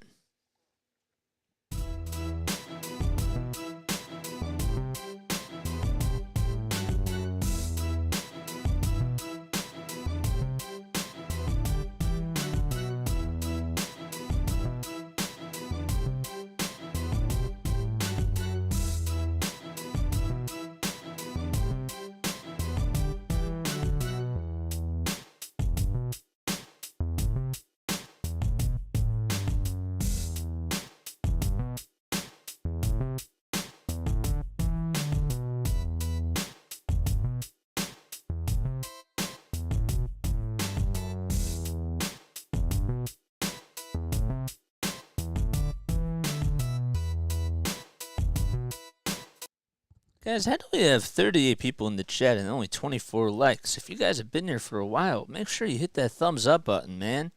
We got to get to the 30 mark at least. I want us to get to 50 before the end of this cast. I want us to honestly average about 50. I really think that we can do it. Juvenage, I thought you said you weren't going to be on tonight. But hello, what's up? I'm happy that you're here. Juvenage will definitely tell people to make sure that they like and subscribe. That's what we got to do, guys. You guys already like this video. You guys already have been here for about, what has it been, like an hour? Maybe, an hour and a half. So why not? 1 ball, 1 strike is the count to Trey Turner. So we are just back here in Philadelphia. Phillies have a 3-2 lead. Teheran on the bump for Milwaukee. William Contreras behind the plate. Teheran comes set right at the belt. Kicks, fires, grounder, back up the middle, ricocheted off the glove of Teheran, and the throw, there's actually going to be no throw.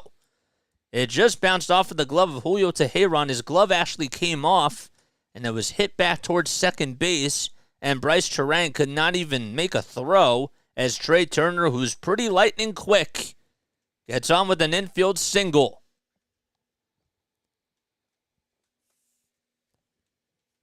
Pretty nice contact by Turner as Teheran tried to knock it down. It was a little bit hard from the angle to see in real time, but his glove did come off. The Phillies get another leadoff man aboard. That's the 3rd time today that they've been able to do that. Actually, the 4th. What is up? Throw back over to first to try to get Trey is not in time as Nick Castellanos will step up to the plate. Nick had the RBI single in the 3rd inning. It was a high bouncer over towards the third base side, and Turner came jogging in the score after he tripled. Watching from Brazil. Wow. Awesome, man. Thanks for coming on here. First pitch to Castellanos has popped up out to right field. And Tapia just goes over to his right, and he'll make the catch, the easy catch that is, gets the can of corn, and there's 1 out. Julio already has 74 pitches in this game so far. Here comes Bryce Harper, who loves hitting off of Julio Teheran. So a lot of home runs against him. He's batting .299 on the season with 4 homers. A runner over at first, and the throw back to first is not in time. Teheran is pretty quick when he fires over to first base, as quick as a jackrabbit, if you will.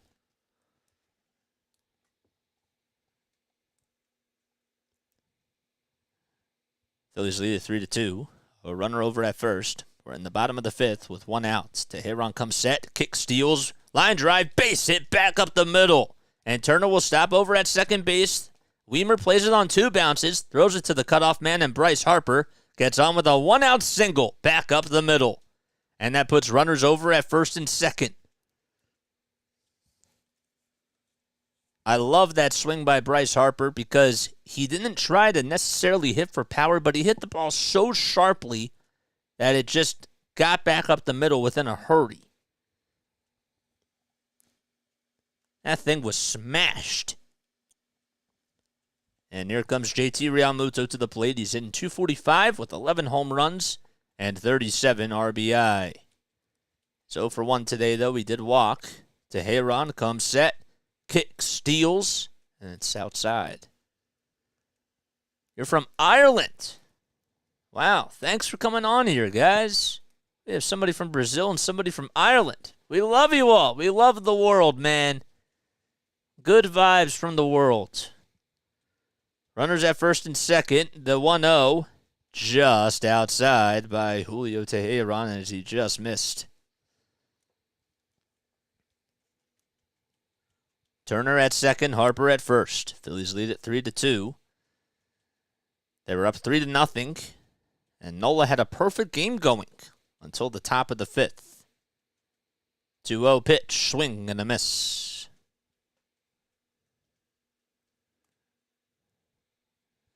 Guys, if you have not liked, if you have not subscribed, please make sure that you guys do that. Snowman Multimedia, if you're on here, and Jiva Newts, if you're on here, and Rising Rhino, and anybody else that has a channel, please drop the links down below. 2-1 offering, dribbled foul down the third base side. Just found out that we lost Painter for the season. Who's your source? Who'd you find out on Twitter from? And when was it tweeted? Drop it down below. I can't look right now. 2 balls, 2 strikes. Teheran comes set, kick, steals, swing, and a miss. The cutter was at the knees, and that's the second time today that JT has gone down swinging, and that's only the 3rd strikeout of the ball game for Teheran. There's 2 gone.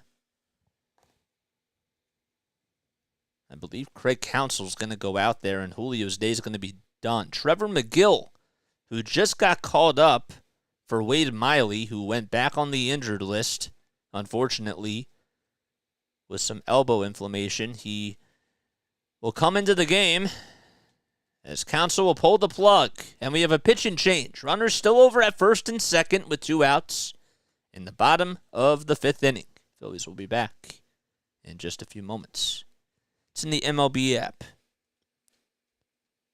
Okay. Well, let's check. Let's check now. If you just subscribed to my channel, shout yourself out, man. Please make sure that you do that. And, write your name down below, and we'll give you a shout out. And we'll welcome you on here to the Play-by-Play with JJ family. We need 1 more to get to 715. We're on the road to 1,000, man. Also, hit that thumbs up button. We got to make sure that we do that, folks. We do. That is really important. What am I doing? We're checking Phillies news. It doesn't surprise me about Andrew Painter, to be honest with you, if that is true.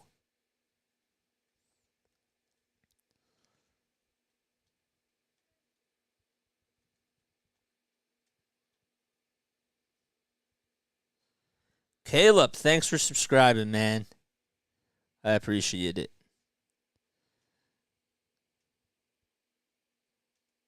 Not to bring down the mood, but ICYMI, here's what Rob Thompson has to say about number 1 prospect Andrew Painter and the status for the year.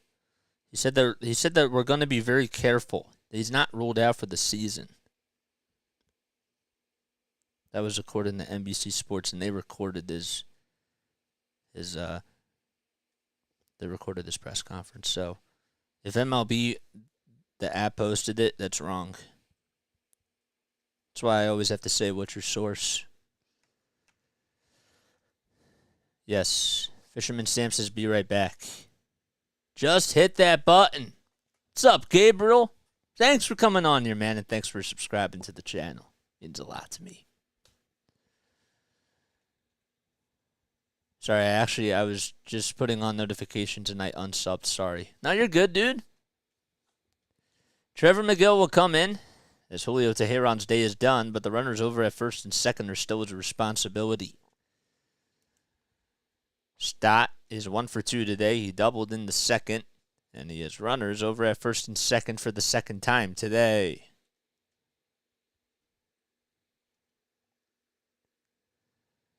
Yes, thank you both for subscribing to the channel. 2 outs and 2 runners on for Philadelphia. We're in the bottom of the 5th inning. Phillies lead at 3-2. They got a solo home run for Kyle Schwarber to start off the ball game. The pitch outside, way outside it was for a ball. The Phillies would then get an RBI ground out from Alec Boehm in the bottom of the 2nd and an RBI single from Nick Castellanos in the bottom of the 3rd. Then the Brewers would get 2 back on an RBI double as the 1-0 is on the outside corner at the knees for a called strike. The RBI double was hit by Andrew Monasterio in the top of the 5th, and Bryce Terang also got on with an E3. It would end up scoring Monasterio on the next play after that RBI double. 1-1 is the count. McGill comes set at the chest, the pitch, and it's a called strike. McGill against lefties. Batters are hitting .276 against him, and righties, well, not much better. Actually worse. They're at .231. That's their average. The 1-2. Line drive into left field for a base hit. Rounding third and coming in to score is Turner. The throw is not in time. And going over to second base with an RBI double is Bryson Stott. It's an RBI single for Stott. He stayed over at first. Harper stopped at second. So it's an RBI opposite field single for Bryson Stott, and the Phillies lead it 4-2.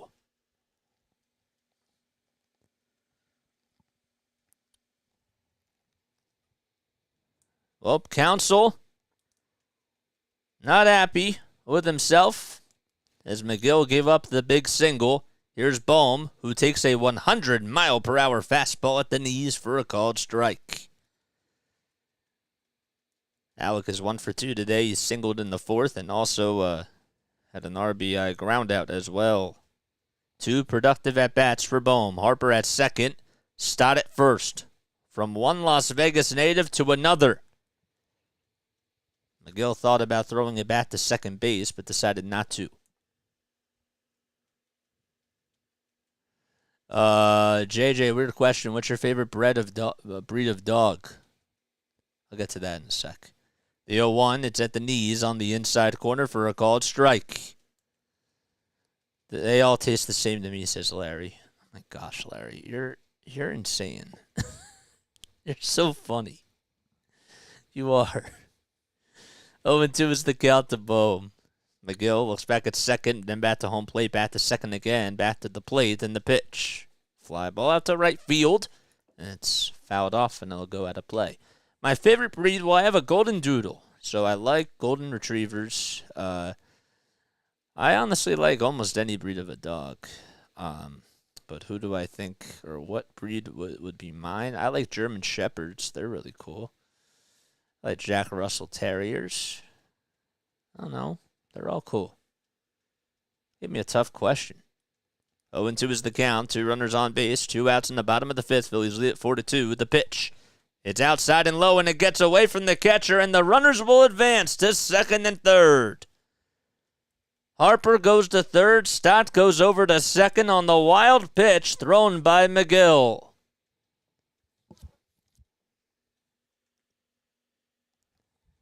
Well, just bounced over towards Contreras' right side, and he could not get in front of it. So there you go. And now a base hit could make it a 6-2 game. The 1-2 delivery to Bohm. Check swing. Did he go? First base umpire says no. And he just held his swing.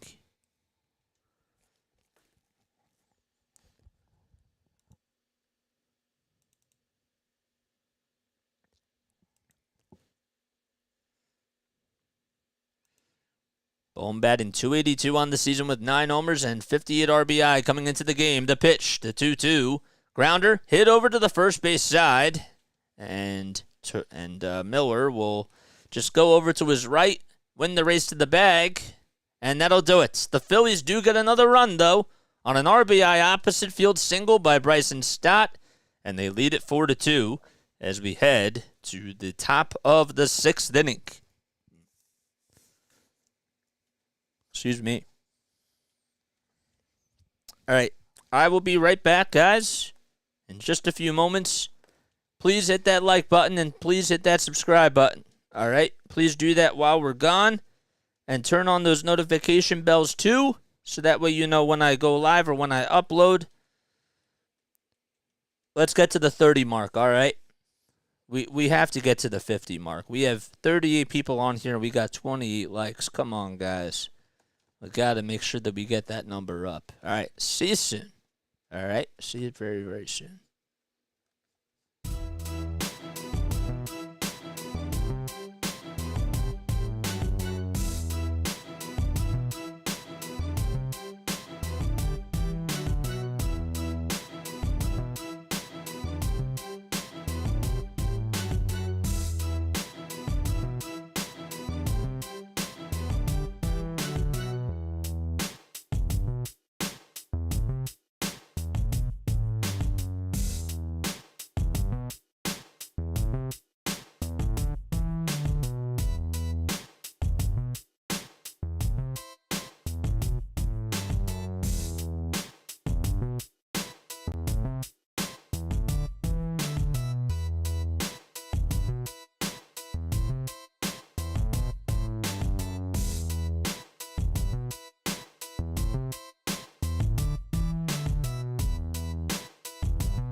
Okay, here we go. Just saw a reply of Schwarber catch. Wow. Robbed a homer. Yeah, would have been an extra base hit. Yep. 0-1 is the count to Yelich. The pitch. Grounder. It's fouled towards the first base side. And it's fouled. Yeah. I said it was an awesome catch. That he leaped up and he made the catch. That's what I said. It wasn't a homer. It would have been a double. But still, it was an awesome catch. I think it actually fouled off at the foot of Christian Yelich. All right, guys, please make sure that you like and subscribe. Nola goes out there for his 6th frame of work. The 0-2 is flied out to left field, and it's looking foul and goes out of play.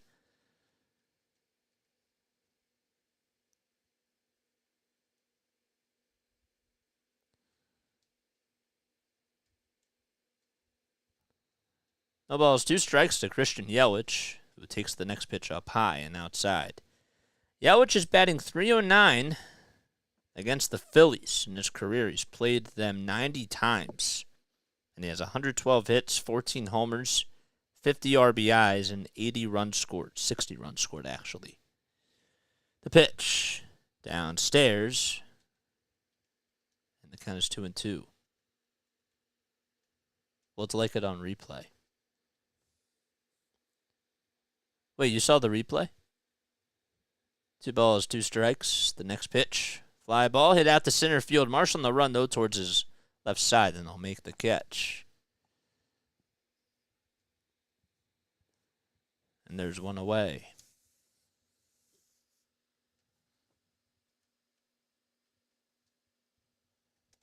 Cool. All right, 39 people on here. Nice. William Contreras will step up to the plate. Today he's 0 for 2. Nola comes set. Fires the first pitch. It's a called strike on the outside corner.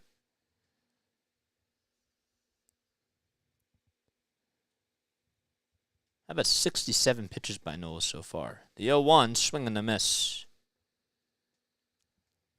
The count is 0-2 now.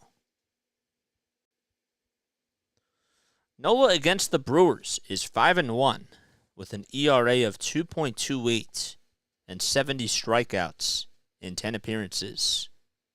The pitch. Hot shot hit back up the middle. Turner has it though, and he'll throw across the diamond and get Contreras out by a couple of steps or so. And there's 2 outs.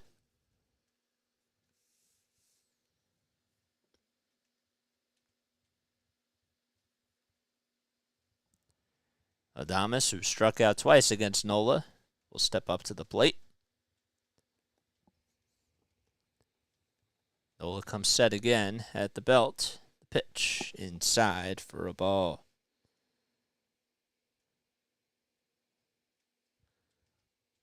Adames in his first major league at bat. He hit a home run off of Chris Sale. It was back when he got called up to the Rays. The 1-0 is lined foul down the third base side. Coming into today, though, he's 0 for 5 against Nola, but now make that 0 for 7 with 4 strikeouts. Bases are empty in the top of the 6th. There's 2 outs. The 1-1 pitch lined over to the third base side again, and it hits the tarp. So it's a foul ball. In the month of July, he's batting .280, Adames, with 4 homers, 6 doubles, 11 RBI, and only 7 strikeouts coming into today in 50 at-bats. I think he broke his bat, so he has to go get a new one. Phillies lead at 4-2. Phillies are 51-42 on the season. They've been playing really good baseball. They're on a 3-game winning streak. Brewers, they're on a big winning streak themselves. They've won 6 out of their last 7 games. Nola comes set, the pitch. Swing and a miss. A pitch that was outside. It was a cutter. And another strikeout for Nola. He has been cruising along today. And we head to the bottom of the 6th. Phillies lead at 4-2.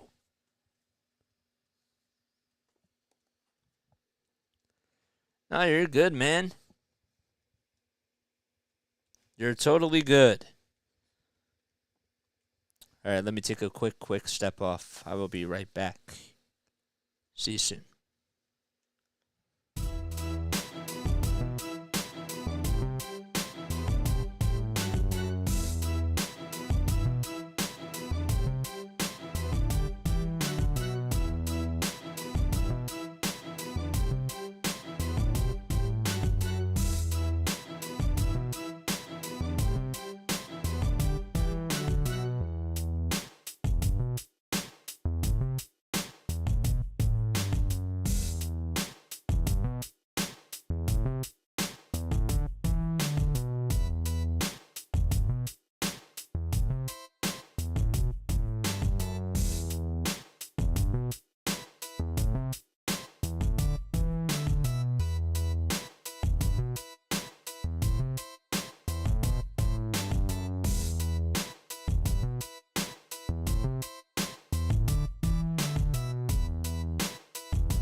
Okay, here we go. Probably not. Unless the Phillies get more runs here, then maybe. Maybe. But nope.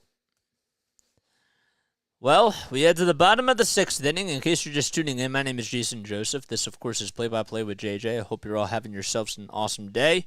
I give you this content for free. Best thing that you guys can do to support the channel is like, subscribe, and turn on those bells icons. First pitch to Brandon Marsh is a curveball that looked like it was high, but it was in there for a called strike. Marsh is 0 for 2 today, and the 0-1 is in the dirt.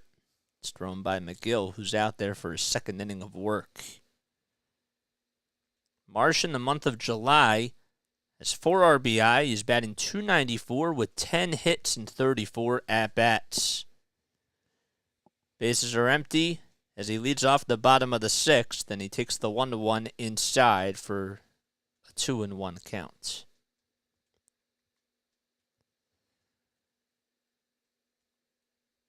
He's actually batting .264 when no runners are on, with 4 homers and 12 RBI. The pitch, grounded foul. McGill with 14 pitches already. He came on in relief for Julio Teheran. Phillies lead at 4-2. They got their first run on a solo homer by Kyle Schwarber. In the bottom of the 1st, on the very first pitch in the inning, the 2-2 grounder hit past the diving stop of the first baseman out in the right field. Tapia gets to it, throws it to the cutoff man, and Brandon Marsh with a leadoff single. That's his 15th leadoff hit in an inning this season.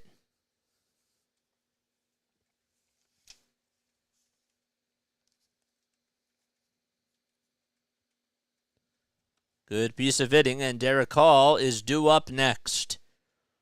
Hall has gone 0 for his last 8. Throw back to first, not in time. He only has 1 home run this season, along with 3 RBI. And he's batting .167.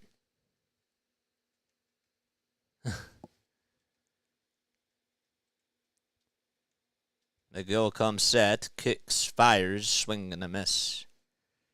I didn't realize this, but this was the first time that Brandon Marsh has also played against Milwaukee. It's pretty interesting. I did not know that until today. The 0-1, up high again for a ball. Thanks, man.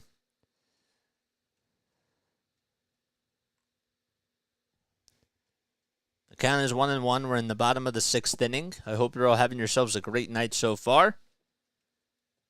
Hall is 8 for 46 coming into today on the season. Yeah. The 1-1, swing and a miss. 99 on the gun by McGill.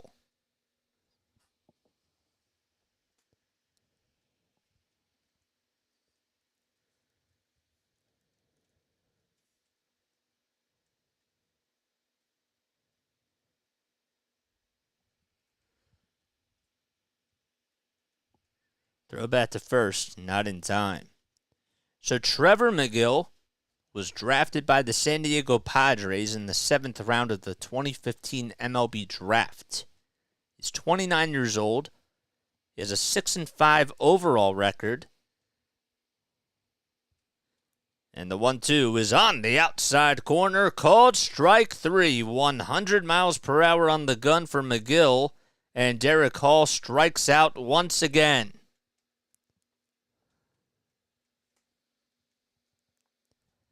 And that's the first out of the inning. Oh, boy. Guys, I have to tell you, if you haven't heard the Takeoff with John Clark podcast, he does such a great job. Getting a lot of awesome guests on. Does it for NBC Sports Philadelphia. He's great at what he does. Here comes Kyle Schwarber as he hits this one out to center field. Weimer comes running in towards home plate, stops, and he'll make the catch. And there's out number 2. But this week he'll have Doug Peterson on as his guest, which I can't wait to tune into that. I think that'll be interesting. I can't believe that, Larry. I believe I watch about 65 to 70 games with you this year.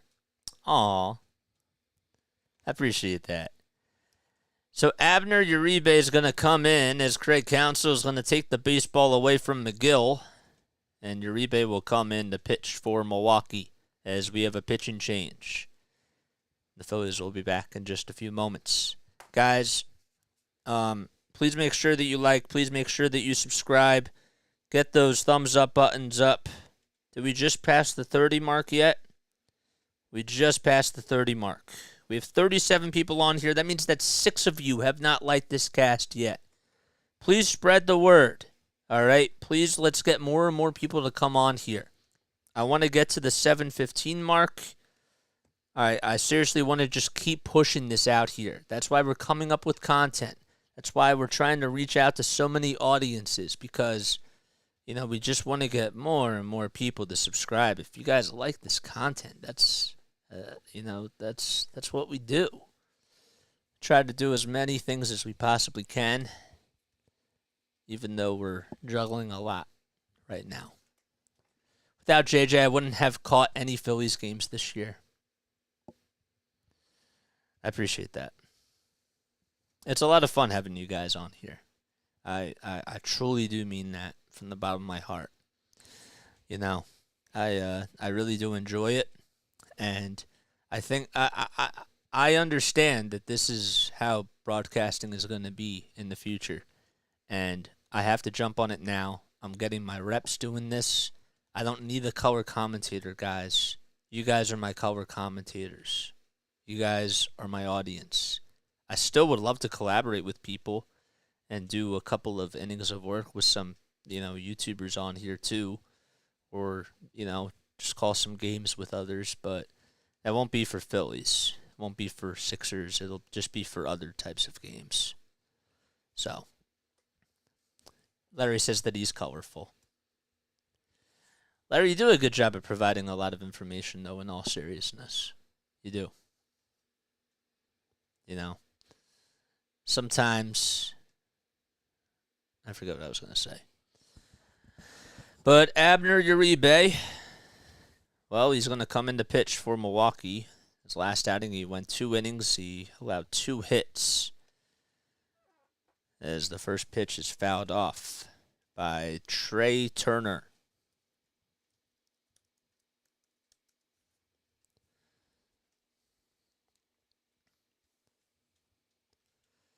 The 0-1, check swing, he didn't go. Throw over the second base to get Marsh is not in time, and Marsh swipes second base. Absolutely awesome. Uribe is now 23 years old, as Brandon Marsh will get his 17th his 6th stolen base of the season. I knew I was reading the wrong one. 0-2 is the count to Trey Turner. Uribe comes set at the belt, looks back at second, back to home plate, the pitch, downstairs and off the plate. Abner was signed by the Milwaukee Brewers as an international free agent. It was back on July of 2018. Turner today, well, he's 2 for 3. Change the subject. The 1-2 swing and a miss. The pitch was way outside and in the dirt. Turner went fishing, and we head to the top of the 7th. No runs, 1 man left.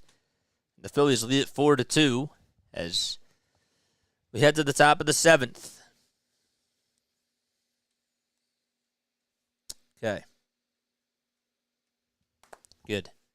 I've got Stott versus Schwarber stats. I've got great Stott versus Schwarber stats. Oh my gosh. Stop. Schwarber's my leadoff guy. He's just my leadoff guy. I don't want to change it.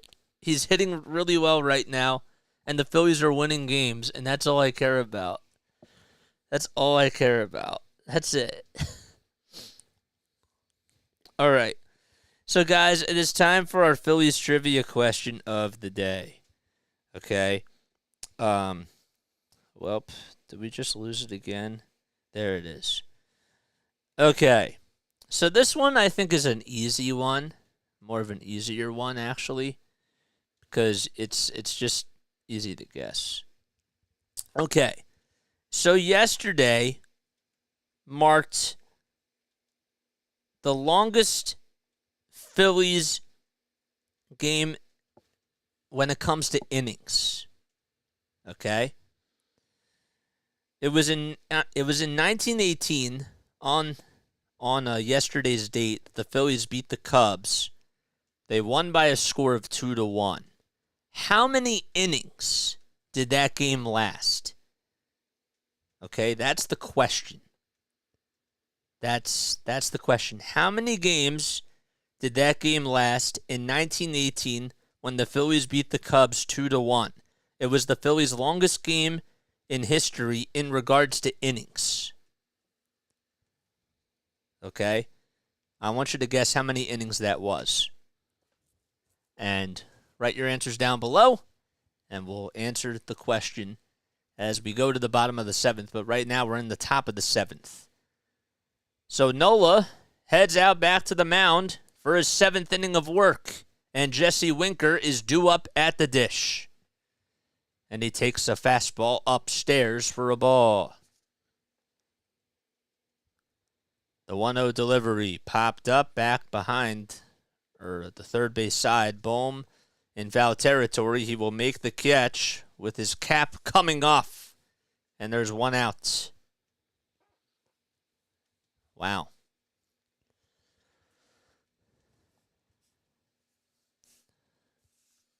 There it is. Okay, good. It looked like it was going behind the plate, but it didn't. Okay.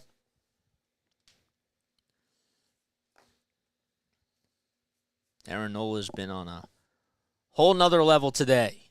He's only allowed 3 hits and has only surrendered 2 runs. He had a perfect game going through about 4 1/3 of an inning, I want to say. And the first pitch he throws here is in there for a called strike to Miller. The 0-1. Grounder, hit over to the shortstop, backhanded by Turner. He sets his feet, throws across the diamond, and it's in time for out number 2. 2 quick outs for Aaron Nola, who's only thrown 77 pitches so far in 6 2/3 of an inning. He threw 14 in the first, 9 in the second, 12 in the third, 13 in the fourth, 12 in the fifth, 13 in the sixth, and so far 4 here in the 7th, if my counting is correct. 1 and 2 is the count. Tapia today is 1 for 2. It's an 0-1 count as he takes it for a called strike. I'm trying to do a lot of math in my head. Bases are empty, 2 outs in the top of the 7th. The 0-1 foul ball hit over towards the left field side, and it goes out of play. Phillies are 51-42. They're on a 3-game winning streak. While the Brewers, they've been playing really good baseball as well. They're on a 5-game winning streak. The 0-2, a high bouncer pulled over to the first base side. Hall has it, and he wins the race to the bag. And there's the 3rd and final out of the inning. So less than 10 pitches thrown by Nola.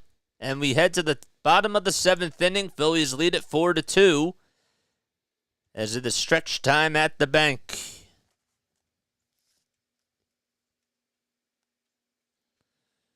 Okay, good. All right, so the question, for those of you that are just tuning in or just missed it, first of all, my name is Jason Joseph. This, of course, is Play-by-Play with JJ. Like, subscribe, turn on those notification bells if you love the Phillies as much as I do, if you love the Patriots as much as I do, if you love the Sixers as much as I do, or the Flyers as much as I do. Please make sure that you like, subscribe, turn on those notification bell icons. All right, we do podcasts, we do Phillies content, we do play-by-play with a lot of games. We try to almost do every single Phillies game, as many as possible. We also do it for the Sixers, the Flyers, and the Patriots too. Okay, so we also have our trivia question for those of you that just missed it. So the question is, okay, so yesterday marked the anniversary of the Phillies' longest game in history in regards to innings. Okay, they beat the Chicago Cubs, the year was in 1918, so it was 105 years ago. The score was 2-1, but how many innings did that game last? Okay? That's all I want to know. Comment your answers down below. I'll give you guys 5 more seconds. An extra 5 seconds. 5, 4, 3, 2, 1. There we go. Okay, so let's look at our answers. All right, we got 28 innings from Larry. Nice try. Nice try. I had to play a different sound effect there to throw you off. Castellanos was swing and miss at the first pitch. Izzy says 24. Megan Figueroa says 24.5. Is that the right answer? Nope. 216 innings. Nope. The 0-1. Line drive caught over at shortstop for out number 1. It was 21 innings.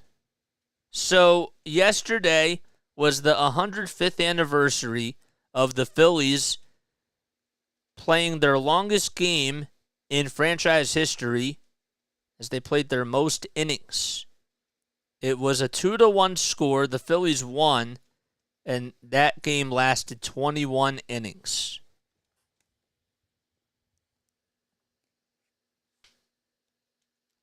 Not enough guesses. You have to offer a cash prize. Oh, boy. It's all right. I guess I should. Oh, can you imagine? Larry, here's $100. Like, I wish I could do that to you guys, but I can't. Harper's up at the plate. It's an 0-1 count. Uribe comes set at the belt. The pitch, 101 miles per hour on the gun, but it just misses up high. Harper today is 1 for 2. It's 1-1 to Bryce. Bases are empty in the bottom of the 7th. The pitch, 100 on the gun, and the pitch is fouled off. So the Brewers, over their last 4 games, their bullpen has gone 12 2/3 of an inning with 19 strikeouts, 1 hit allowed, and 1 walk. They haven't given up a run in at least 5 games. The 1-2. It's a foul ball hit over towards the third base side and out of play. Unfortunately for them, they are missing Brandon Woodruff, and now Wade Miley just went back on the injured list after pitching a gem about a couple of days ago. The pitch, swing and a miss. Harper goes down on swinging at a slider that was inside and in the dirt. And there's 2 outs. Yep, I've been really trying to focus on coming up with a better system for that. I'm really trying to do that because that's what makes these casts valuable, guys. Not only do we have fun, but I want you guys to come on here and learn. I really do. Comes JT at the plate, and he takes a sinker at 101 on the gun. That's the second time that Uribe has done that today, and it's an 0-1. I know you see. I'm trying. 2 outs, bases are empty. The pitch, grounder, past the diving stop of the first baseman into right field. It goes down the first base line. JT will stay put at first. Tapia gets over to it, throws it to the cutoff man, and it's a 2-out single by JT Realmuto. I liked how he kept his head down. He stayed with it. He hit it off the end of the bat right down the first base line. It was not near the bag, but Miller could not get there in time as he tried to make the diving stop and could not do so. Was just out of reach. Stott will come on up, and he swings and misses at a 100-mile-per-hour pitch that was just a hair outside. So JT singles. Stott is 2 for 3, as I mentioned, with a double and an RBI single. The 0-1 bouncer that's fouled off.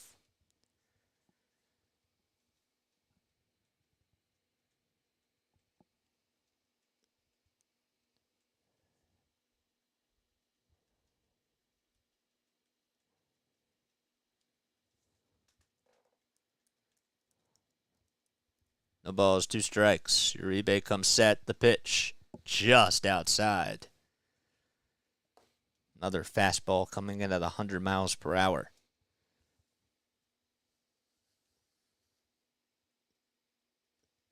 So Stott's 25 years old. He was born on October 6th of 1997. The 1-2, foul ball down the third base side. And it just goes out of play.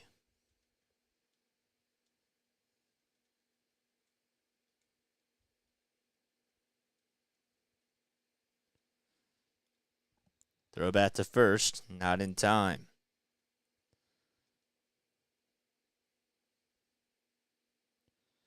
Phillies are actually 21-9 in their last 30 games against NL Central teams.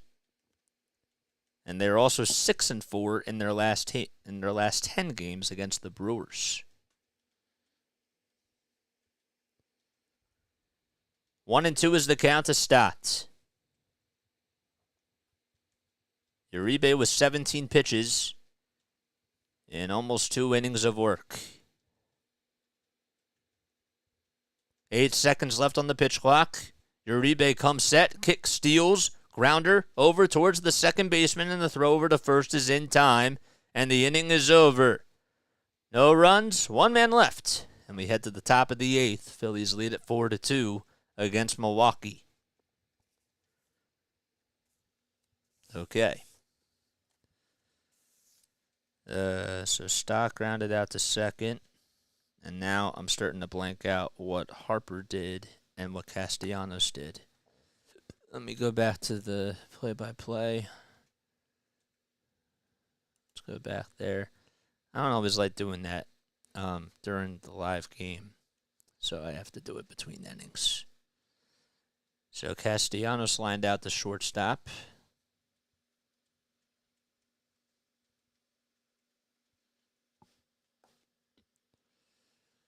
Stott grounded out to second. I said that. Harper struck out swinging. That's what happened. I have someone warmed up in case. That'd be really good.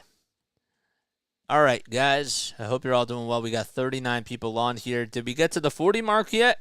Let's see if we got to the 40 mark. I want to make sure that we did do that. We're at 35. We need 5 more likes to get to the 40 mark, guys, and hit that like and hit that subscribe button. All right, we want to continue to get more and more people to come on here so that way everybody knows when I upload. All right, so let's, I still don't fully trust Nola. Yeah, I feel you on that. That's a good point, Larry. That is a very good point. There we go, good. Okay, we're in the top of the 8th inning. Nola has been unbelievable today. But in case you're just tuning in, the Phillies lead at 4-2. As we head to the 8th, Phillies took a 1-0 lead on a solo home run on the first pitch in the bottom of the first by Kyle Schwarber. They then got an RBI ground out in the bottom of the second from Alec Boehm, and an RBI single in the bottom of the third by Nick Castellanos. They led it 3-0 at the time. Brewers would then get 2 runs in the top of the 5th on an RBI double by Andrew Monasterio, who is up at the plate as we speak and takes a fastball right at the pipe for a called strike. So he had the RBI double, and then he would score on an E3 that was hit by Bryce Terang. The 0-1 outside. The Phillies would then get, as far as right now, insurance run on an RBI single by Bryson Stott in the bottom of the 5th. I believe Soto is warming up in the bullpen in case Nola gets into any sort of trouble. The 1-1 outside for a ball. It was actually off the plate. The count is 2-1. So Nola only has 83 pitches, and we're in the top of the 8th inning. Let's see how far he can go here. The pitch on the outside corner, called strike 2. Oh, man, that pitch was filthy. J.C. Mejia getting loosened up in the bullpen for Milwaukee. 2-2 is the count. Nola will try to go at it here, and it's just outside and off the plate. Count is now full at 3-2.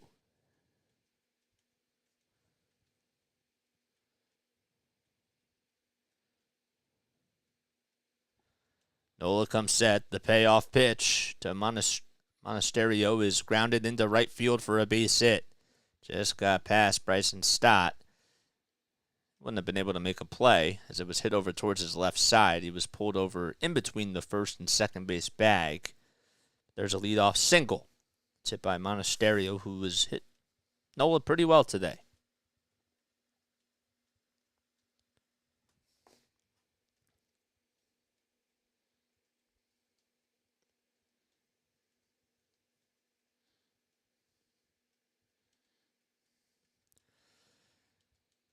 Throw back to first to try to get the runner is not in time.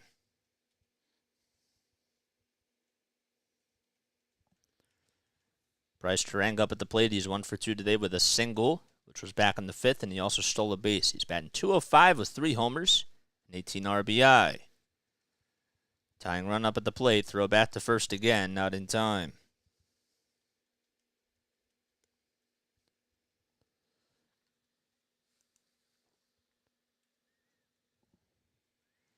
So 86 pitches for Nola. Nola winds up, delivers the first pitch, which is way upstairs. Giants. Let's see here. Let's make sure we have that correct. Nope. I would have read yesterday's stats.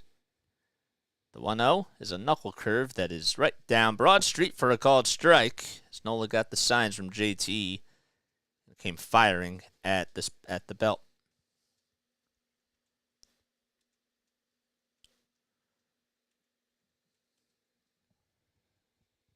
One and one is the count. Nola comes set, kicks, fires again, and it's just off the plate.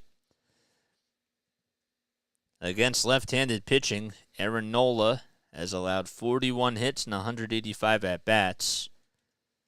So hitters are batting .222 against him with 8 homers and 22 RBI. Runner goes. The 2-1 pitch is hit long, foul down the right field side, and the count is now 2-2.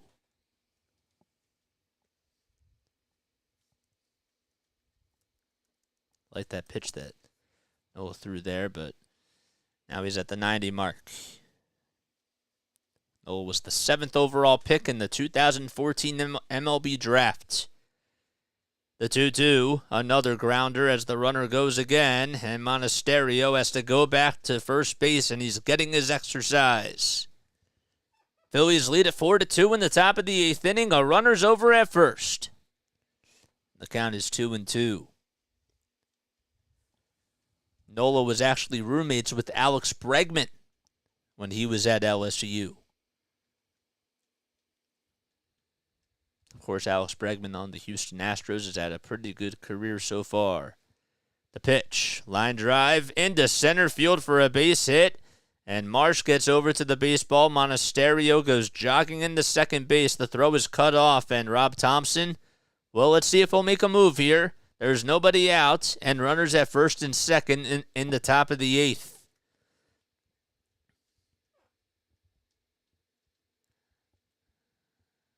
And he's going to stay put with them.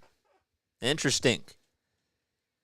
Well, the good news is that Joey Wiemer, for the Phillies' sake, has struck out twice against Aaron Nola. So he's 0 for 2 today and just has been struggling, but Nola has to keep his foot on the gas pedal as he takes a quick step off the rubber. Monasterio over at second. Teheran at first as he just got on with a single. Pitch number 1, strike 1. On the inside corner, a knuckle curve. That pitch was wicked good. Nola has been so sharp today. He's in a little bit of a jam, though, here. He looks back at second, fires the home plate, and the pitch is upstairs. It was a fastball at 94. 5 hits for the Brewers, and they've only been able to manufacture 2 runs. That was back in the 5th inning. So the tying runs at first, the go-ahead runs up at the plate. Weimer at the dish, Nola on the bump. The pitch by Nola, off the plate.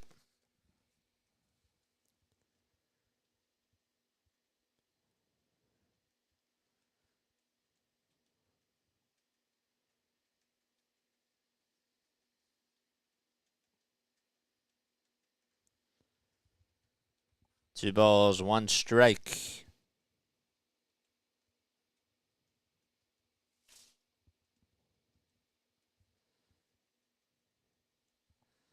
And now time is going to be called on the mound. You know, I didn't know this, but Nola and JT Realmuto are actually ambassadors for Garth Brooks and his project Home Plate Project. And basically what the cause is for, it's to raise money for fighting childhood hunger in both the U.S. and Canada. And he and JT have been really active with that foundation. 2-1 is the count to Joey Weimer as we head back towards the plate. 8 seconds left on the pitch clock. Nola comes set again. The pitch inside for ball 3. He was ahead in the count 0-1. The pressure's starting to get to him a little bit as Christian Yelich is in the on-deck circle, and the Brewers already are knocking on the door. Monasterio at second, Teheran at first. The pitch, swing and a miss. That knuckle curve was brilliant. And the count is now full.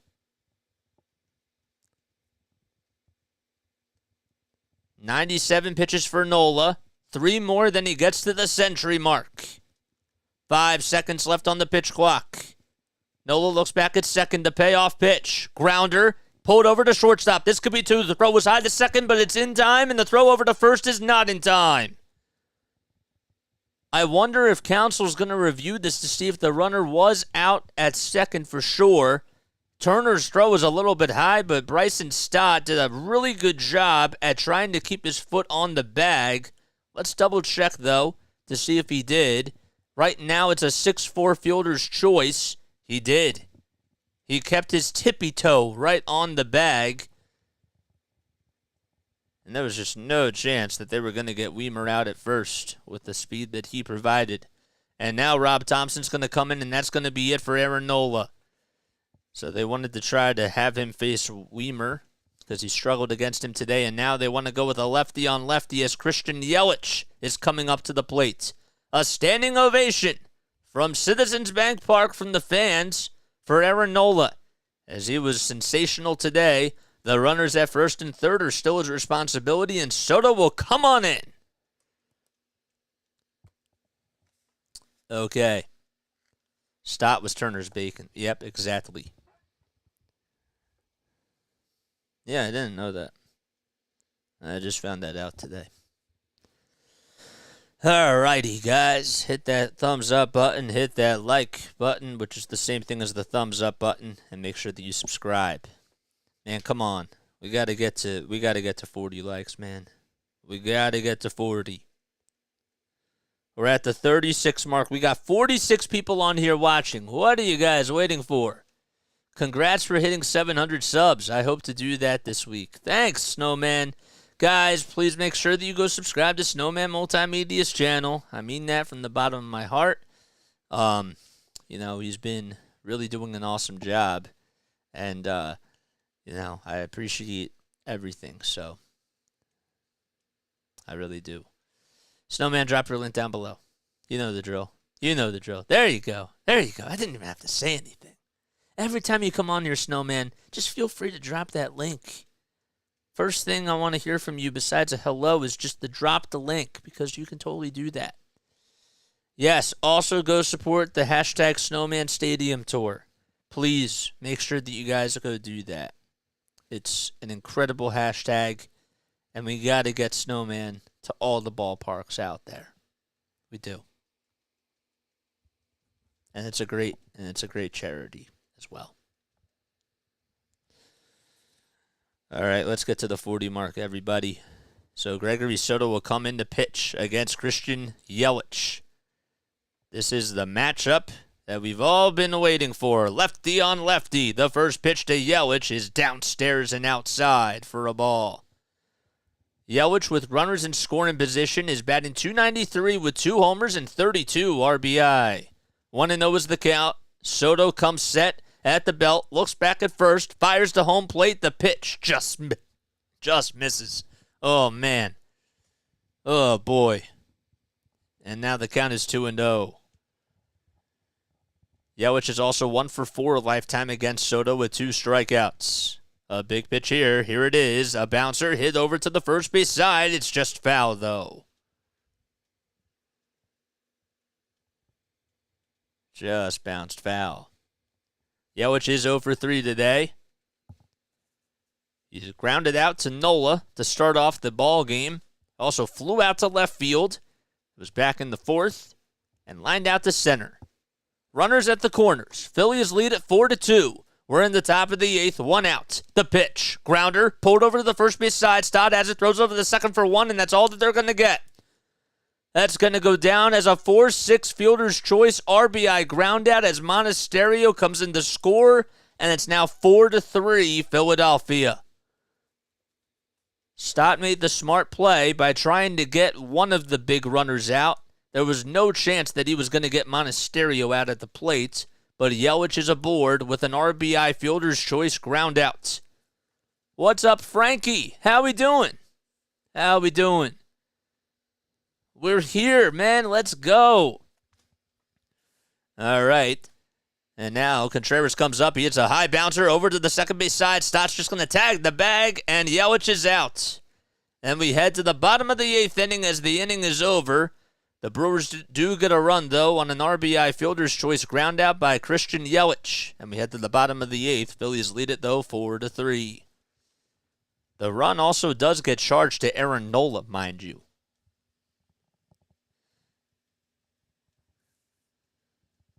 Okay, so RBI fielder's choice. And Contreras grounds into a fielder's choice, too. Okay. Welcome aboard, Frankie. Guys, if you're brand new to my channel, hit the thumbs up button, hit that subscribe button, and make sure that you turn on those bells, those ring-ding-ding icons.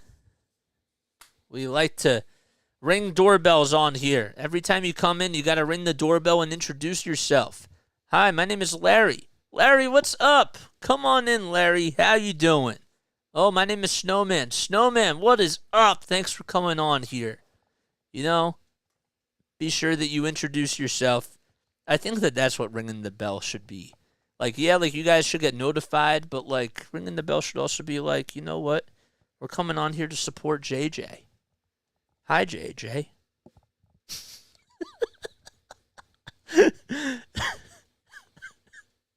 I don't know what that was. That was something. I don't know what that was. Oh, boy. Okay. We just reached the 40 mark. Oh, that is awesome. Let's get to 50. I know that we can do it. Hi, my name is Helmut. Helmut. I thought you were going to say Hellnut. Oh, hell no, hell mutt. That was, that was such a bad joke. Oh, man, that was terrible. I gotta stop, guys. Come on. Tell JJ to shut up and just get back to the game. Once the game comes back on. hell no. Okay, I'm done. I'm done. Bottom of the 8th inning. Phillies lead it 4-3. Man, I need one of those Fransky LA beers badly. I do. Good job by Gregory Soto to get out of the 8th. And we head to the bottom of the 8th as Craig Kimbrell will get loosened up in the Phillies bullpen. Alec Boehm due up at the dish. And Mejia will come in as he throws a strike at the knees, a slider at 84. Alec singled in the 4th. His batting average is at 283. He also had an RBI ground out earlier in the ball game. The 0-1, it's sliced foul down the third base side. J.C. Mejia, in 2 games this season, his ERA is up high. He has a 13.5 ERA. In just 1 1/3 of an inning, he's allowed a home run. And he also has a strikeout and a walk issued. He's a pretty tall guy, though. Really is.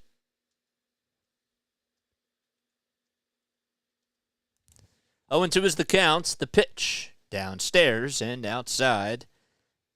Mejia wanted to try to go for a pitch that was outside, but not that far outside. Boehm at the dish. We're in the bottom of the 8th. Bases are empty. The 1-2 in the dirt.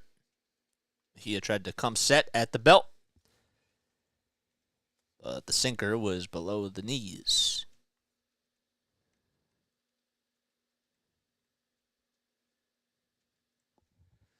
2 balls, 2 strikes. Mejia comes set again. The pitch, line drive into center field for a base hit. And Alec Boehm gets aboard with a leadoff single. Weimer played it on 2 bounces, threw it in towards the infield, and the Phillies have another leadoff base runner.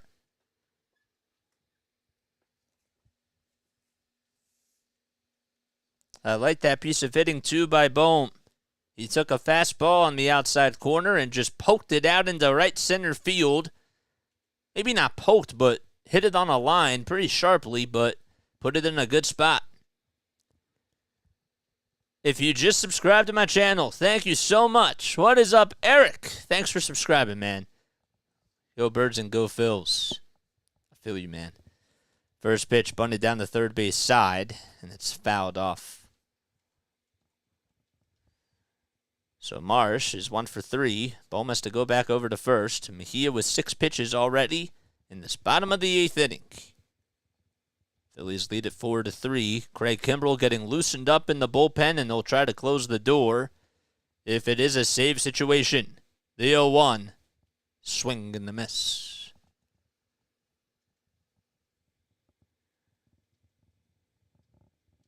Mejia gets the signs, but Marsh takes a quick step out of the batter's box. J.C. Mejia, with 15 seconds left on the pitch clock, comes set again. The pitch, grounder, hit over to second base, and the throw over to first is in time. Was the tag, though, at second applied in time? It was. So that'll go down as a 4-3 double play. Teheran made a really good play and just tagged Boehm as soon as he got the ball. He was in between first and second and just made the tag on Boehm. He tagged him on the back of the jersey and just made a nice throw over to first as well for a 4-3 double play, and that makes 2 outs in the bottom of the 8th. And Derek Hall will come on up. First pitch to Derek is just downstairs. Contreras tried to frame it, but wasn't able to do so. Hall today 0 for 3 with 2 strikeouts. Mejia gets the signs. Comes set at the belt. The pitch. Line drive into right field, and it drops in for a hit. It was an 0 for 10 drought for Derek Hall. And finally he gets a base hit, and he comes through with 2 outs. And Kyle Schwarber will come up as we flip the lineup card. He will be batting for the 5th time today.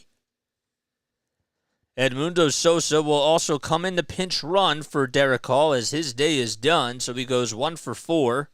He struck out looking twice and fouled out as well, but just singled. And here's Kyle Schwarber, the man that started it all in the bottom of the first on the first pitch. It was an opposite field home run by Schwarber. His batting average is now at 190 with 26 homers and 57 RBI. He's 1 for 4 today. Mejia with 2 outs and a runner at first. And he throws the first pitch. It's outside. And the count is 1-0. Mejia is 6'6", weighs 250 pounds, and is 26 years old from the Dominican Republic. The 1-0 delivery on the outside corner for a called strike.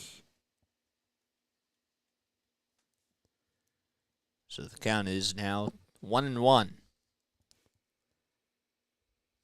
Mejia at the belt, comes in the stretch, and the next pitch is off the plate. Mejia was played for the Cleveland Indians right before he was passed along to the Brewers. Mejia with the signs and the 2-1 offering. Swing and a miss. He was actually traded to the Milwaukee Brewers in exchange for David Fry, who was a catcher. Traded to Cleveland. Phillies lead it 4-3. 2 outs in the bottom of the 8th. The 2-2. Upstairs, and Schwarber had to dodge out of the way. Look out below. Or, as I should say, look out above. It was above the strike zone. And way up high. The count is full 3-2. There's 2 outs in the bottom of the 8th. The Phillies lead it 4-3. And they're trying to get some more run production here. A runner at first. That's Edmundo Sosa. The payoff pitch by Mejia. At the knees for a called third strike. A sinker at 95. And the inning is over. No runs. 1 man left. And Craig Kimbrell will try to close the door and get another save as he comes in for the top of the 9th. And we head to the top of the 9th. Phillies up 4-3 against Milwaukee.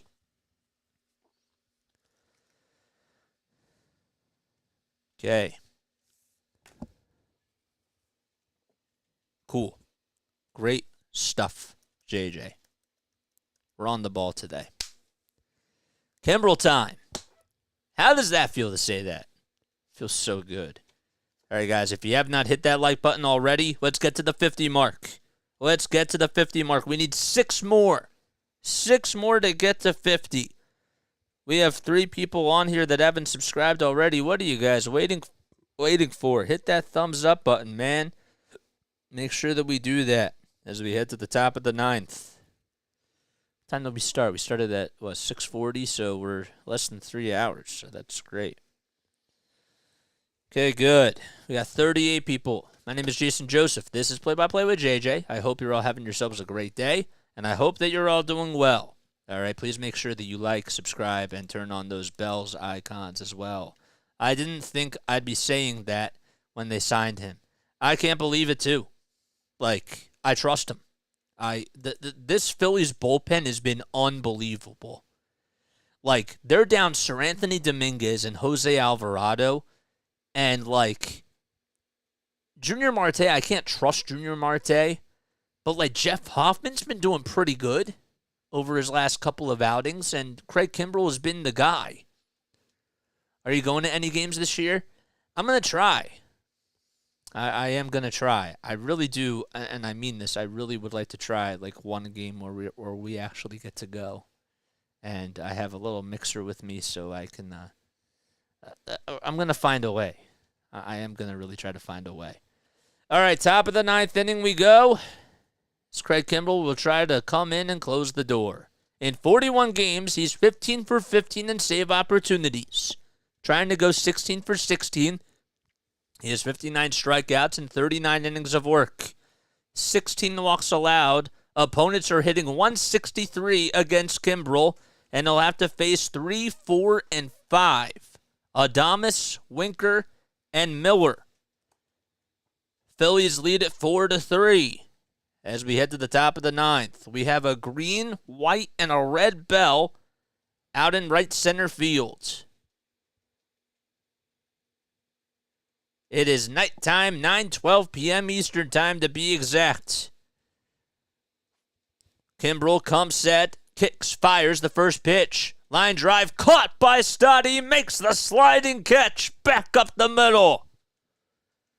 That would have been a base hit, but Bryson Stott just robbed Willy Adames. It wasn't really hit too sharply, but it was hit in a good spot, and Bryson Stott flashing the leather, showing off the athleticism. And there's one gone. And I believe, is a pitch clock violation going to be called or something? Nope. No, the home plate umpire, Jordan Baker, said that he had to move the rubber just a little bit back.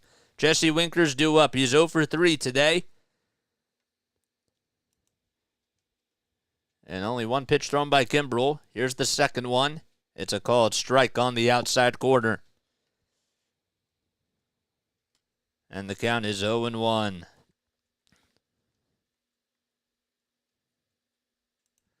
No balls, one strike. One out in the top of the ninth. Bases are empty. The pitch. A strike called again. A knuckle curve on the outside corner. And that makes the count now 0-2. Winker is 0 for 4 with a strikeout and 2 walks against Kimbrel in his career.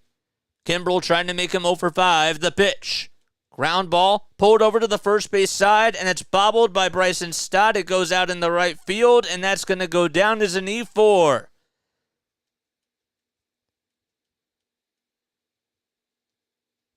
Ball wasn't hit that sharply, but Jesse Winker gets aboard, and Perkins will come in to pinch run for Winker. Still one out and a runner over at first. The ball did take a weird bounce, but it was played on a hop, and Stott couldn't make the play. It went in and out of the glove. So an E4 will put Winker on at first. And as I mentioned, we have a pinch runner as Perkins is in. And he can fly. Throw back to first. Not in time. And Barry wants to talk things over with him. So Owen Miller is 0 for 3 against Craig Kimbrel in his career with 2 strikeouts.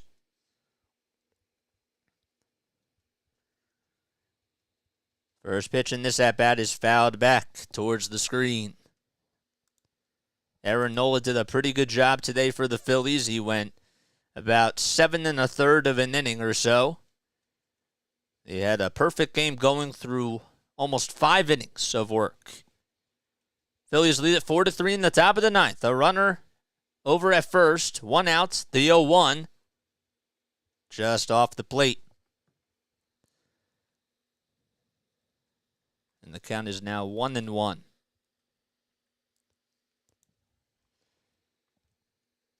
The 35-year-old veteran comes set at hand. The pitch, swing and a miss. A 96-mile-per-hour heater, and the count is 1-2.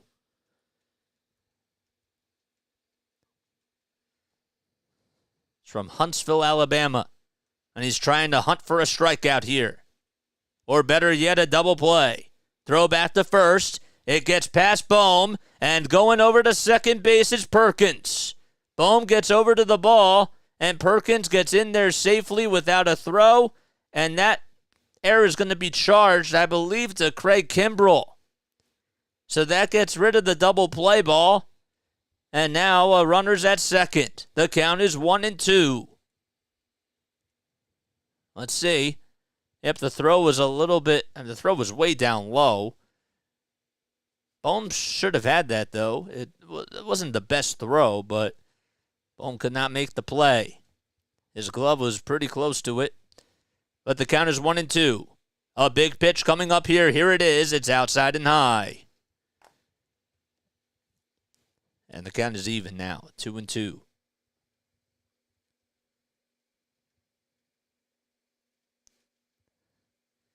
Kimbrel has a 2-2 record against Milwaukee in his career in 23 appearances. The 2-2 offering fouled back. Also has an ERA of 2.86 with 41 strikeouts and 13 saves against Milwaukee. He's trying to get his 14th. 2 balls, 2 strikes to Owen Miller. On deck is Raimel Tapia. Perkins at second, the 2-2. Swing and a miss.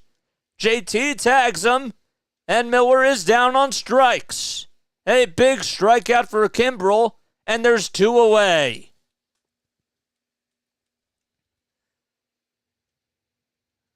Went with a slider that was outside and in the dirt. And Tapia will come on up as the Brewers are down to their final out. Kimbrel trying to go 15 for 15 and save opportunities. The first pitch, a knuckle curve taken right down Broad Street for a called strike. Tapia 1 for 3 today. He singled in the 5th and also scored a run. Perkins at second. Phillies lead at 4-3. 2 outs in the top of the 9th. The Brewers are up at the plate. It's Tapia. The 0-1. Fly ball hit out to center field. And on the run is Rojas, and they'll make the catch. And the Phillies win the ball game. They've won 4 in a row, and they beat the Brewers by a final score of 4-3. It's the 410th save for Craig Kimbrel in his career. Ring that bell. Phillies are now 52-42, and the Brewers fall 52-43.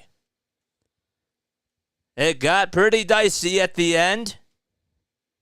A couple of errors, one by Bryson Stott, another one to Alec Boehm, but the Phillies hang on and they close the door. They win 4-3. That is the final score. What a ball game. Aaron Nola was great. Kyle Schwarber had a big leadoff home run. The Phillies got some clutch hits when it really mattered. They did leave guys on base, but when it really mattered the most, they were able to take full advantage of a lot of opportunities, and the Phillies just did everything in their power to just win this game. And this was a big game. I mean, the Milwaukee Brewers, man, big series. A team that has won 6 out of their last 7 games. You got to celebrate this, you know? This is a big one, for sure. Let's go! Woo! All right, Craig Kimbrel was great in that 9th inning, too. And now he's 16 for 16 in save opportunities this season. We're so close to getting 720. We need 3 more subscribers. If you're new to my channel, hit that like button and hit that subscribe button as well. They didn't mention that Rojas came in to pinch or to play out in center field, but he did. And he made the final catch of the game. That was awesome. Awesome stuff, man. Hit the thumbs up button if you haven't done so already. Great call, my man. Thank you. That was good. You know, definitely we have a different system this time around, and everything worked out great. So, I like this. I like this a lot. I think that was one of the best ones that we've had. All right, guys. I love you all so much. I'll be back on tomorrow night, of course, at 6:40 p.m. Eastern Time once again.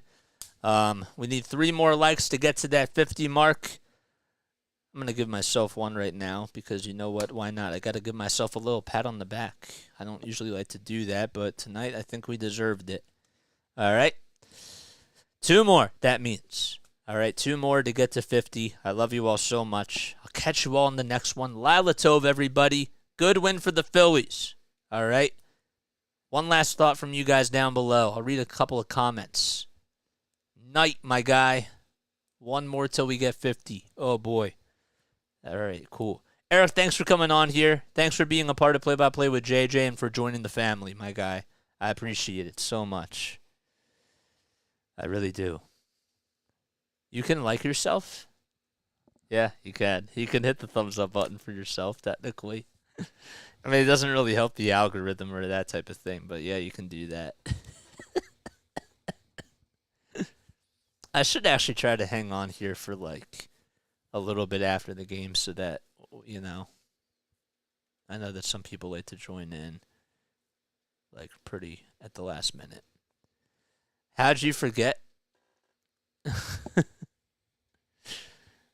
How did I forget what? What did I say? What did I say? All right, guys. Man, 44 people on here. Awesome. Awesome stuff. Okay, I think that we're going to close up shop right now. I think that the time has come. That's what we're going to do. All right, guys. So long. Farewell. Auf Wiedersehen. Good night. All right. Peace out.